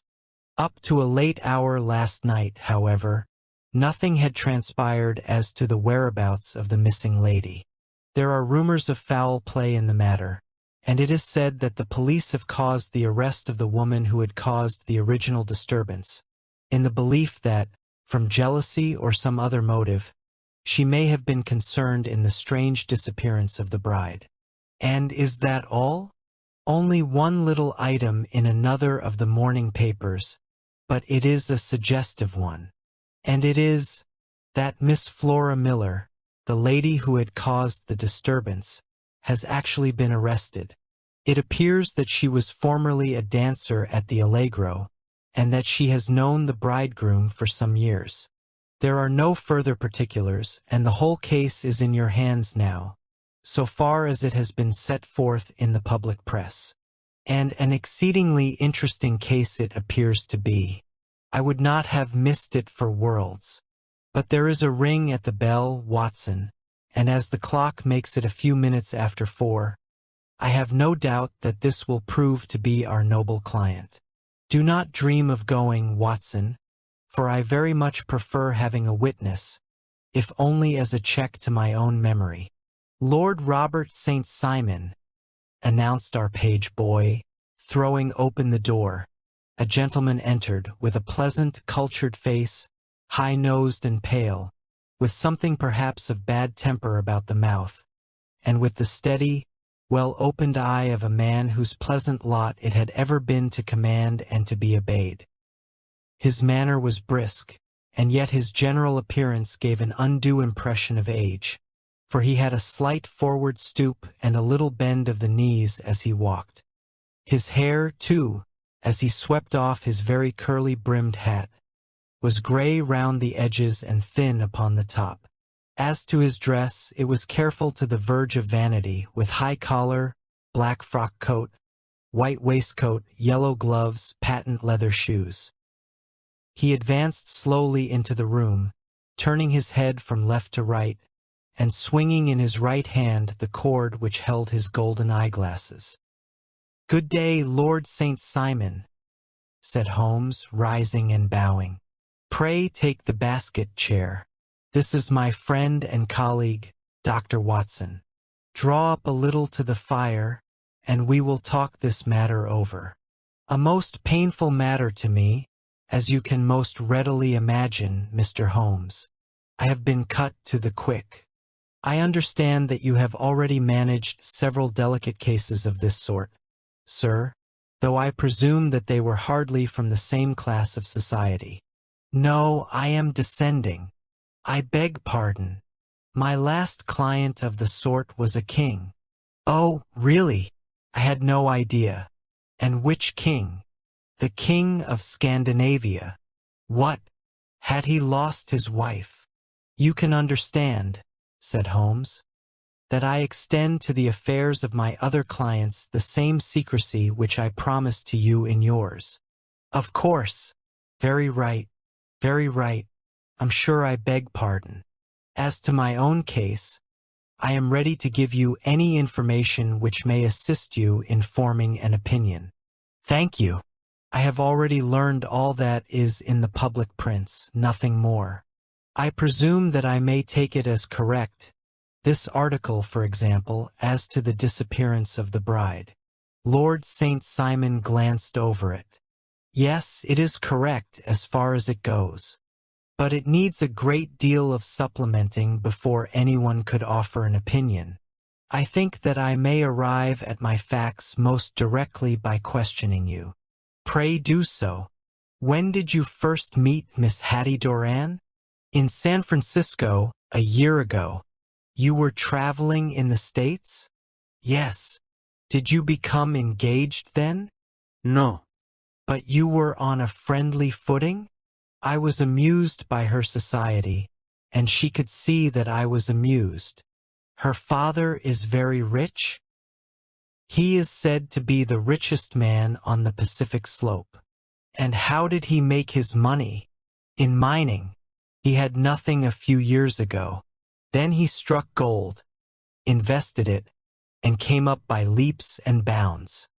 Now, what is your own impression as to the young ladies? Your wife's character? The nobleman swung his glasses a little faster and stared down into the fire. You see, Mr. Holmes, said he, my wife was 20 before her father became a rich man. During that time she ran free in a mining camp and wandered through woods or mountains, so that her education has come from nature rather than from the schoolmaster. She is what we call in England a tomboy, with a strong nature, wild and free, unfettered by any sort of traditions. She is impulsive, volcanic, I was about to say. She is swift in making up her mind and fearless in carrying out her resolutions. On the other hand, I would not have given her the name which I have the honor to bear. He gave a little stately cough. Had not I thought her to be at bottom a noble woman? I believe that she is capable of heroic self-sacrifice and that dishonor would be distasteful to her. Have you her photograph? I brought this with me. He showed us the full face of a very lovely woman. It was not a photograph but an ivory miniature, and the artist had brought out the full effect of the lustrous black hair, the large dark eyes, and the exquisite mouth. Holmes gazed long and earnestly at it. Then he handed it back to Lord St. Simon. The young lady came to London, then, and you renewed your acquaintance? Yes, her father brought her over for this last London season. I met her several times, became engaged to her, and have now married her. She brought, I understand, a considerable amount of money to the marriage?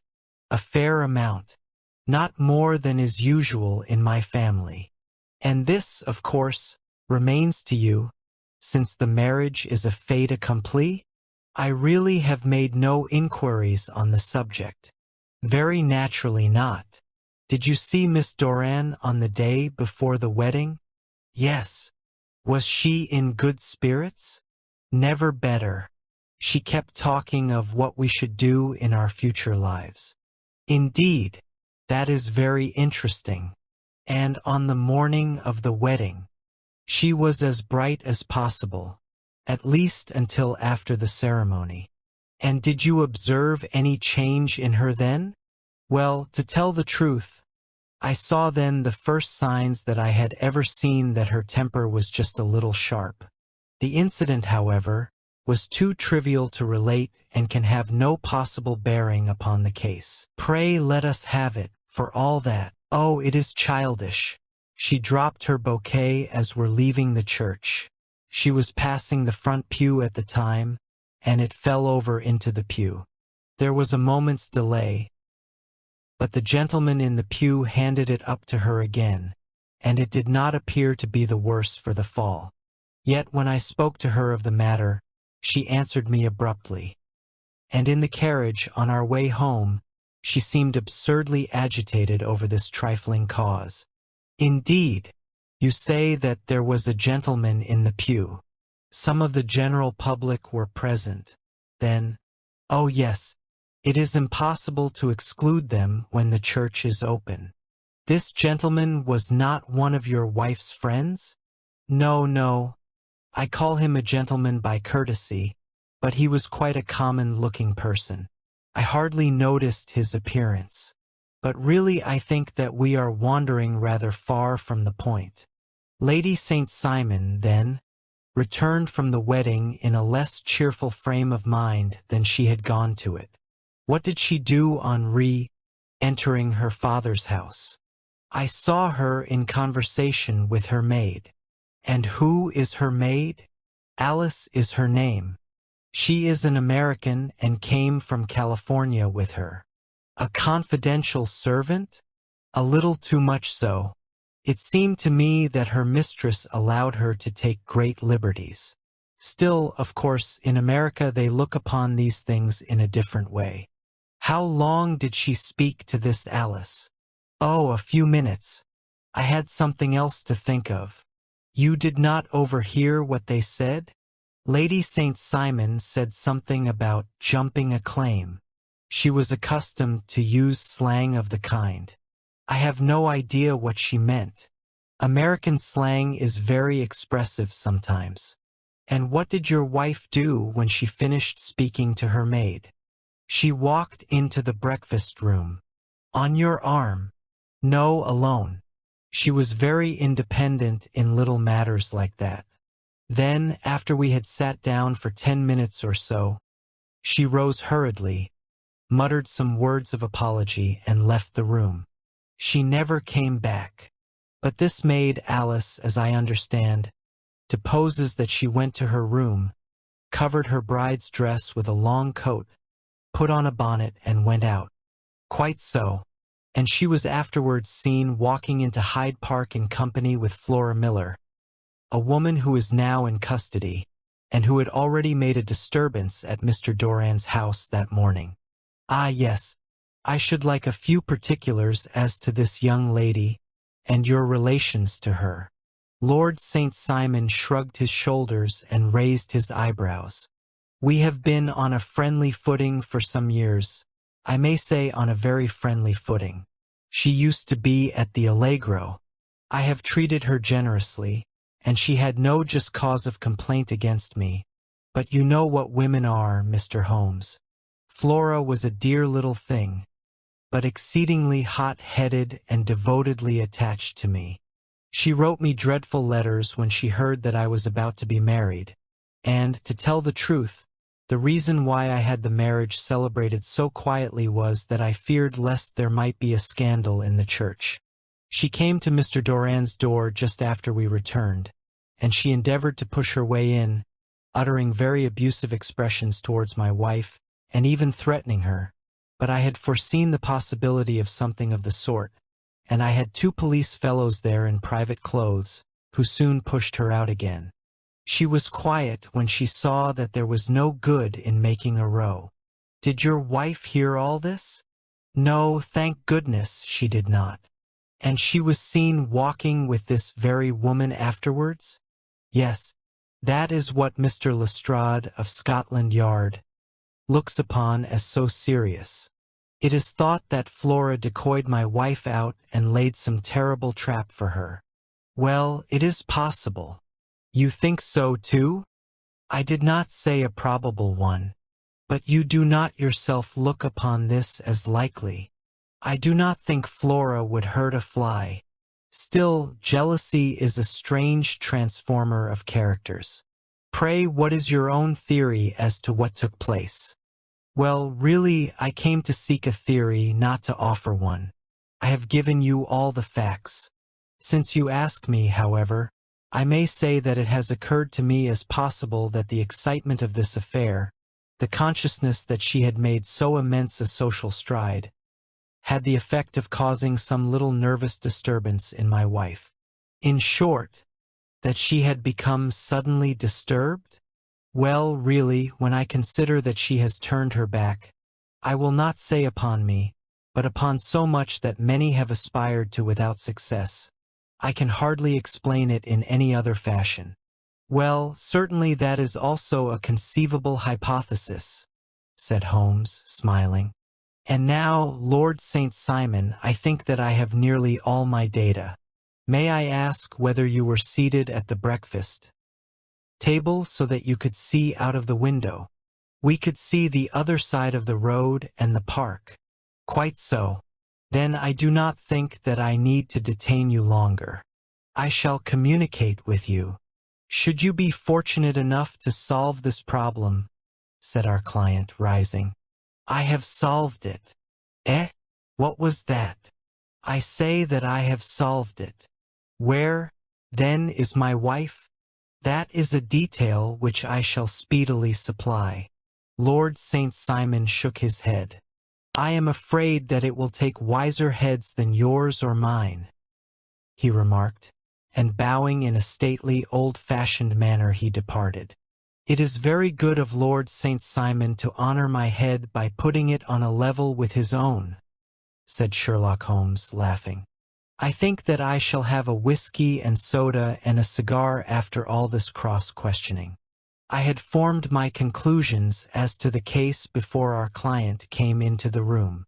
My dear Holmes, I have notes of several similar cases, though none, as I remarked before, which were quite as prompt. My whole examination served to turn my conjecture into a certainty. Circumstantial evidence is occasionally very convincing, as when you find a trout in the milk, to quote Thoreau's example. But I have heard all that you have heard, without, however, the knowledge of pre-existing cases which serves me so well. There was a parallel instance in Aberdeen some years back, and something on very much the same lines at Munich the year after the Franco-Prussian War. It is one of these cases, but, hello, here is Lestrade. Good afternoon, Lestrade.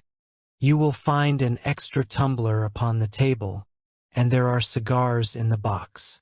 The official detective was attired in a pea jacket, and he carried a black canvas bag in his hand. With a short greeting, he seated himself and lit the cigar which had been offered to him. "What's up, then?" asked Holmes with a twinkle in his eye. "You look dissatisfied." "And I feel dissatisfied. It is this St. Simon marriage case. I can make neither head nor tail of the business." "Really? You surprise me. Who ever heard of such a mixed affair? Every clue seems to slip through my fingers. I have been at work upon it all day. And very wet it seems to have made you," said Holmes, laying his hand upon the arm of the pea jacket. "Yes, I have been dragging the Serpentine. In heaven's name, what for? In search of the body of Lady St. Simon." Sherlock Holmes leaned back in his chair and laughed heartily.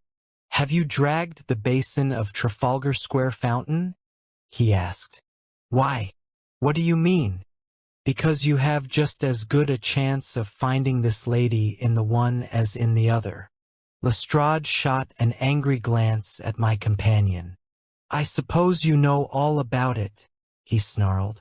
"Well, I have only just heard the facts, but my mind is made up." "Oh, indeed.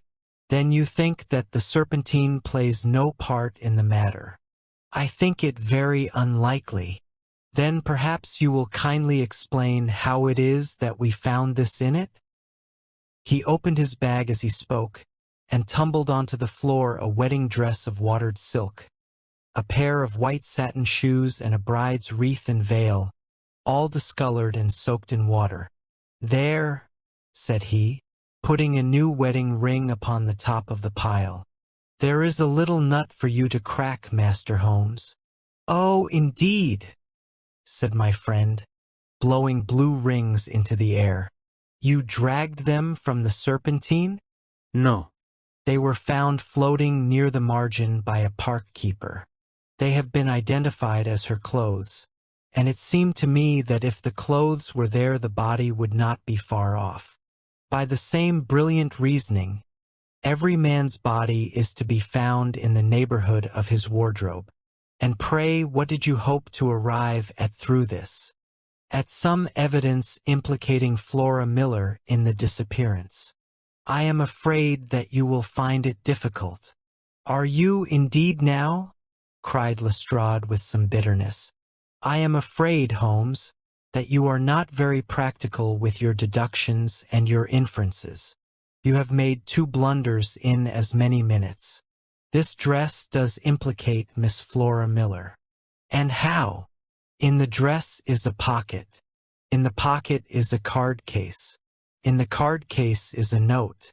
And here is the very note. He slapped it down upon the table in front of him. Listen to this. You will see me when all is ready. Come at once. FHM. Now my theory all along has been that Lady St. Simon was decoyed away by Flora Miller, and that she, with confederates, no doubt, was responsible for her disappearance. Here, signed with her initials, is the very note which was no doubt quietly slipped into her hand at the door, and which lured her within their reach. Very good, Lestrade, said Holmes, laughing. You really are very fine indeed. Let me see it. He took up the paper in a bored way, but his attention instantly became riveted, and he gave a little cry of satisfaction. This is indeed important, said he. Ah, you find it so? Extremely so. I congratulate you warmly. Lestrade rose in his triumph and bent his head to look. Why, he shrieked, you're looking at the wrong side. On the contrary, this is the right side. The right side? You're mad. Here is the note written in pencil over here. And over here is what appears to be the fragment of a hotel bill, which interests me deeply. There's nothing in it. I looked at it before, said Lestrade. October 4th, rooms 8s. Breakfast 2s. 6D. Cocktail 1s. Lunch 2s. 6D, glace chérie, 8D. I see nothing in that. Very likely not. It is most important all the same.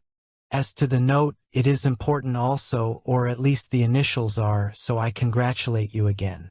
I've wasted time enough, said Lestrade, rising. I believe in hard work and not in sitting by the fire spinning fine theories. Good day, Mr. Holmes, and we shall see which gets to the bottom of the matter first. He gathered up the garments, thrust them into the bag, and made for the door. Just one hint to you, Lestrade, drawled Holmes before his rival vanished. I will tell you the true solution of the matter. Lady St. Simon is a myth. There is not, and there never has been, any such person. Lestrade looked sadly at my companion. Then he turned to me, tapped his forehead 3 times, shook his head solemnly, and hurried away. He had hardly shut the door behind him when Holmes rose to put on his overcoat. There is something in what the fellow says about outdoor work, he remarked. So I think, Watson, that I must leave you to your papers for a little. It was after 5 o'clock when Sherlock Holmes left me, but I had no time to be lonely, for within an hour there arrived a confectioner's man with a very large flat box.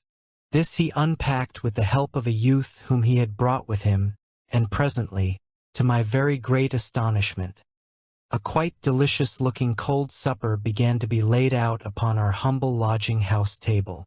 There were a couple of cold woodcock, a pheasant, a pie with a group of ancient bottles.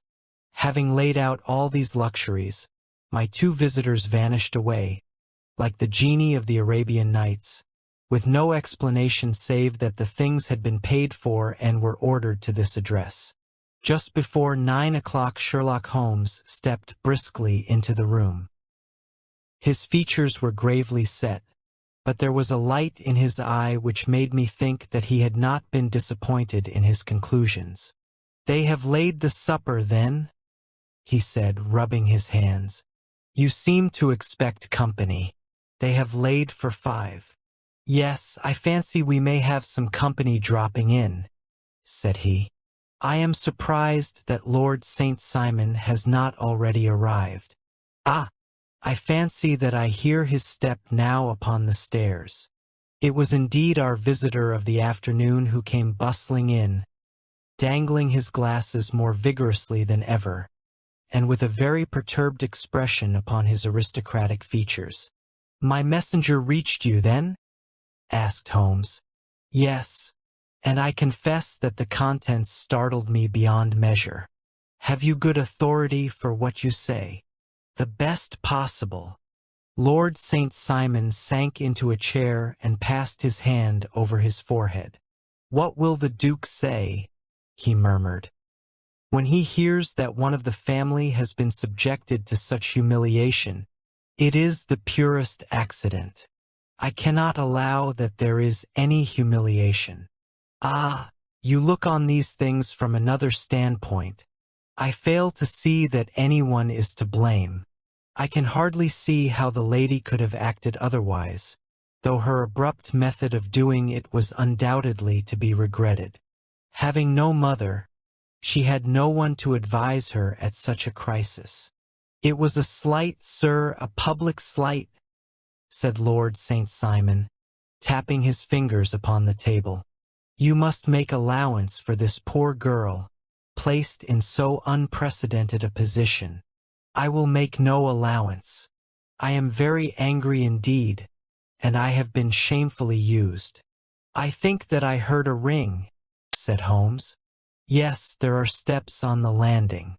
If I cannot persuade you to take a lenient view of the matter, Lord St. Simon, I have brought an advocate here who may be more successful." He opened the door and ushered in a lady and gentleman. "Lord St. Simon," said he, "allow me to introduce you to Mr. and Mrs. Francis Hay Moulton. The lady, I think, you have already met." At the sight of these newcomers our client had sprung from his seat and stood very erect, with his eyes cast down and his hand thrust into the breast of his frock coat, a picture of offended dignity. The lady had taken a quick step forward and had held out her hand to him, but he still refused to raise his eyes. It was as well for his resolution, perhaps, for her pleading face was one which it was hard to resist. "You're angry, Robert," said she. "Well, I guess you have every cause to be." "Pray make no apology to me," said Lord St. Simon bitterly. "Oh, yes, I know that I have treated you real bad and that I should have spoken to you before I went. But I was kind of rattled, and from the time when I saw Frank here again, I just didn't know what I was doing or saying. I only wonder I didn't fall down and do a faint right there before the altar. Perhaps, Mrs. Moulton, you would like my friend and me to leave the room while you explain this matter?" "If I may give an opinion," remarked the strange gentleman, "we've had just a little too much secrecy over this business already. For my part, I should like all Europe and America to hear the rights of it." He was a small, sunburnt man, clean-shaven, with a sharp face and alert manner. "Then I'll tell our story right away," said the lady. "Frank here and I met in '84 in McQuire's camp, near the Rockies, where Pa was working a claim. We were engaged to each other, Frank and I, but then one day Father struck a rich pocket and made a pile, while poor Frank here had a claim that came to nothing. The richer Pa grew, the poorer was Frank. So at last Pa wouldn't hear of our engagement lasting any longer, and he took me away to Frisco. Frank wouldn't throw up his hand, though. So he followed me there, and he saw me without Pa knowing anything about it. It would only have made him mad to know, so we just fixed it all up for ourselves. Frank said that he would go and make his pile, too, and never come back to claim me until he had as much as Pa. So then I promised to wait for him to the end of time and pledged myself not to marry anyone else while he lived." "Why shouldn't we be married right away, then?" said he. "And then I will feel sure of you, and I won't claim to be your husband until I come back." Well, we talked it over, and he had fixed it all up so nicely with a clergyman already in waiting that we just did it right there. And then Frank went off to seek his fortune, and I went back to Pa. The next I heard of Frank was that he was in Montana, and then he went prospecting in Arizona, and then I heard of him from New Mexico. After that came a long newspaper story about how a miners' camp had been attacked by Apache Indians, and there was my Frank's name among the killed. I fainted dead away, and I was very sick for months after. Pa thought I had a decline and took me to half the doctors in Frisco. Not a word of news came for a year and more, so that I never doubted that Frank was really dead. Then Lord St. Simon came to Frisco, and we came to London, and a marriage was arranged, and Pa was very pleased. But I felt all the time that no man on this earth would ever take the place in my heart that had been given to my poor Frank. Still, if I had married Lord St. Simon, of course I'd have done my duty by him. We can't command our love, but we can our actions. I went to the altar with him with the intention to make him just as good a wife as it was in me to be. But you may imagine what I felt when, just as I came to the altar rails, I glanced back and saw Frank standing and looking at me out of the first pew. I thought it was his ghost at first, but when I looked again there he was still, with a kind of question in his eyes, as if to ask me whether I were glad or sorry to see him. I wonder I didn't drop. I know that everything was turning round, and the words of the clergyman were just like the buzz of a bee in my ear. I didn't know what to do. Should I stop the service and make a scene in the church? I glanced at him again, and he seemed to know what I was thinking, for he raised his finger to his lips to tell me to be still. Then I saw him scribble on a piece of paper, and I knew that he was writing me a note. As I passed his pew on the way out, I dropped my bouquet over to him, and he slipped the note into my hand when he returned me the flowers. It was only a line asking me to join him when he made the sign to me to do so. Of course, I never doubted for a moment that my first duty was now to him, and I determined to do just whatever he might direct. When I got back, I told my maid, who had known him in California, and had always been his friend. I ordered her to say nothing, but to get a few things packed and my coat ready. I know I ought to have spoken to Lord St. Simon, but it was dreadful hard before his mother and all those great people. I just made up my mind to run away and explain afterwards. I hadn't been at the table 10 minutes before I saw Frank out of the window at the other side of the road. He beckoned to me and then began walking into the park. I slipped out, put on my things, and followed him. Some woman came talking something or other about Lord St. Simon to me. Seemed to me from the little I heard as if he had a little secret of his own before marriage also. But I managed to get away from her and soon overtook Frank. We got into a cab together, and away we drove to some lodgings he had taken in Gordon Square, and that was my true wedding after all those years of waiting. Frank had been a prisoner among the Apaches, had escaped, came on to Frisco, found that I had given him up for dead and had gone to England, followed me there, and had come upon me at last on the very morning of my second wedding. "I saw it in a paper," explained the American. "It gave the name and the church, but not where the lady lived." Then we had a talk as to what we should do, and Frank was all for openness, but I was so ashamed of it all that I felt as if I should like to vanish away and never see any of them again, just sending a line to Pa, perhaps, to show him that I was alive. It was awful to me to think of all those lords and ladies sitting round that breakfast table and waiting for me to come back. So Frank took my wedding clothes and things and made a bundle of them, so that I should not be traced, and dropped them away somewhere where no one could find them. It is likely that we should have gone on to Paris tomorrow, only that this good gentleman, Mr. Holmes, came round to us this evening, though how he found us is more than I can think, and he showed us very clearly and kindly that I was wrong and that Frank was right, and that we should be putting ourselves in the wrong if we were so secret. Then he offered to give us a chance of talking to Lord St. Simon alone, and so we came right away round to his rooms at once. "Now, Robert, you have heard it all, and I am very sorry if I have given you pain, and I hope that you do not think very meanly of me." Lord St. Simon had by no means relaxed his rigid attitude, but had listened with a frowning brow and a compressed lip to this long narrative.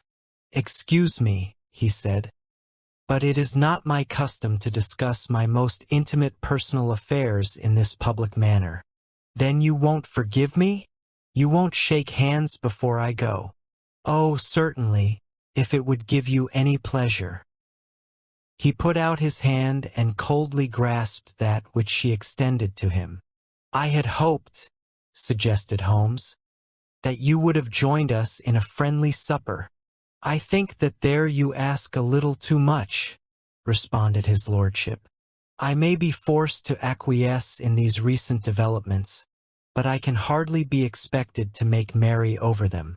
I think that, with your permission, I will now wish you all a very good night. He included us all in a sweeping bow and stalked out of the room.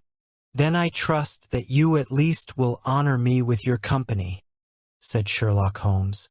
It is always a joy to meet an American, Mr. Moulton, for I am one of those who believe that the folly of a monarch and the blundering of a minister in far-gone years will not prevent our children from being someday citizens of the same world-wide country under a flag which shall be a quartering of the Union Jack with the stars and stripes.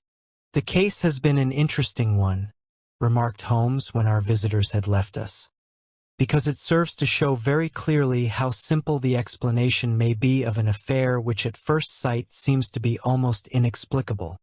Nothing could be more natural than the sequence of events as narrated by this lady, and nothing stranger than the result when viewed, for instance, by Mr. Lestrade of Scotland Yard. You were not yourself at fault at all, then? From the first, two facts were very obvious to me. The one that the lady had been quite willing to undergo the wedding ceremony, the other that she had repented of it within a few minutes of returning home. Obviously something had occurred during the morning, then, to cause her to change her mind. What could that something be? She could not have spoken to anyone when she was out, for she had been in the company of the bridegroom. Had she seen someone, then?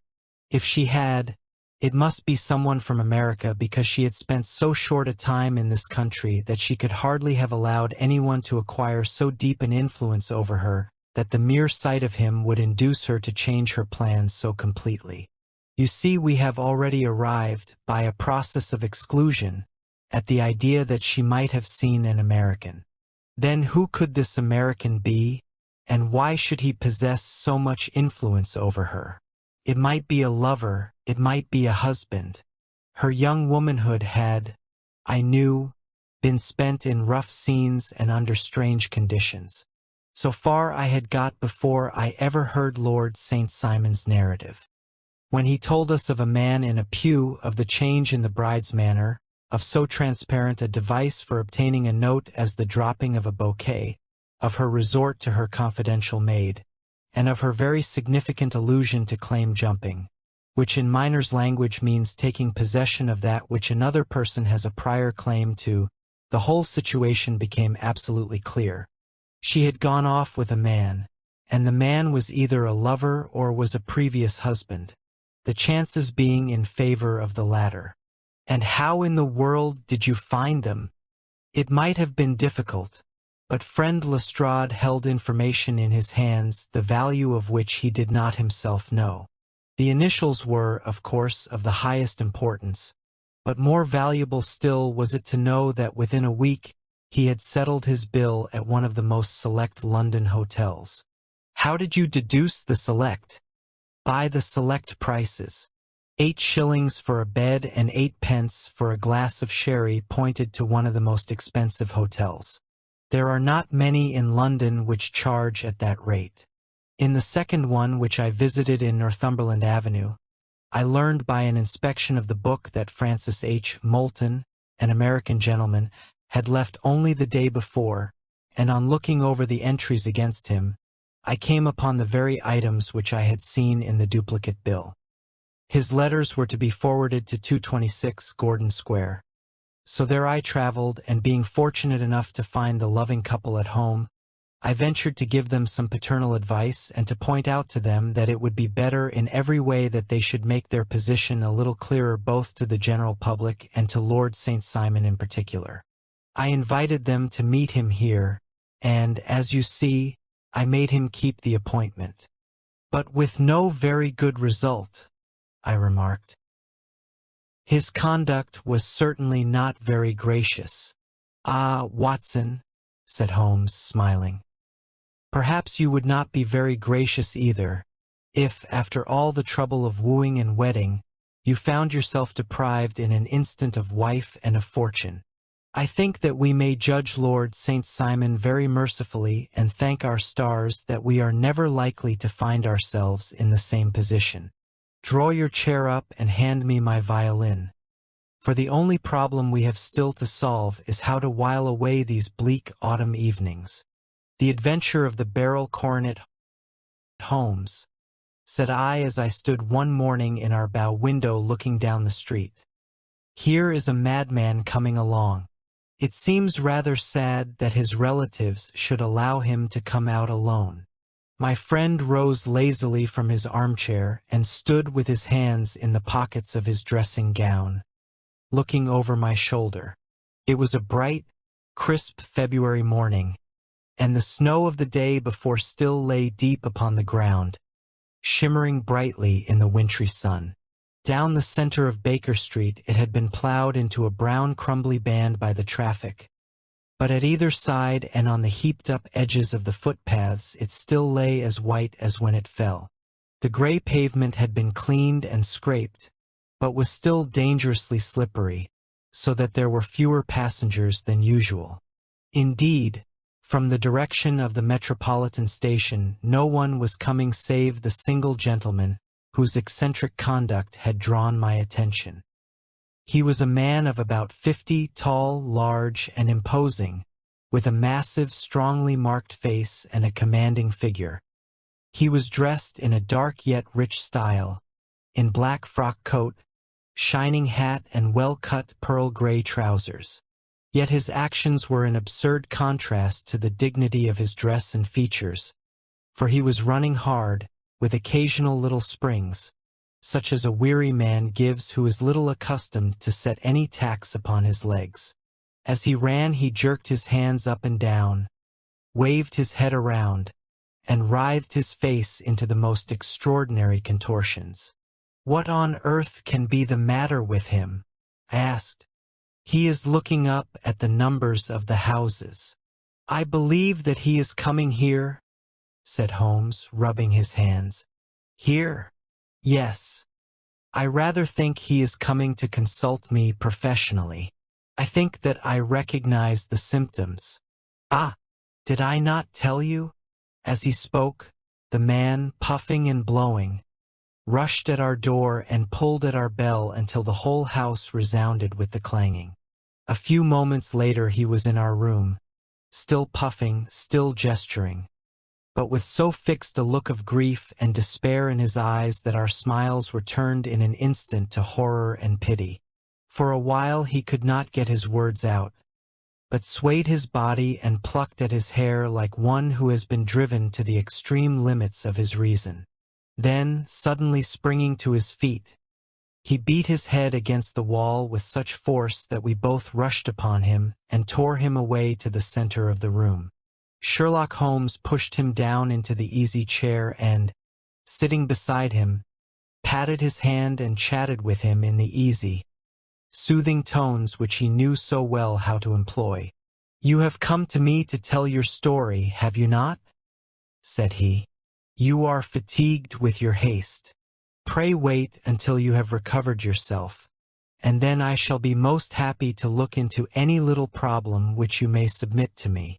The man sat for a minute or more with a heaving chest, fighting against his emotion. Then he passed his handkerchief over his brow, set his lips tight, and turned his face towards us. "No doubt you think me mad?" said he. "I see that you have had some great trouble," responded Holmes. "God knows I have. A trouble which is enough to unseat my reason. So sudden and so terrible is it. Public disgrace I might have faced, although I am a man whose character has never yet borne a stain. Private affliction also is the lot of every man. But the two coming together, and in so frightful a form, have been enough to shake my very soul. Besides, it is not I alone.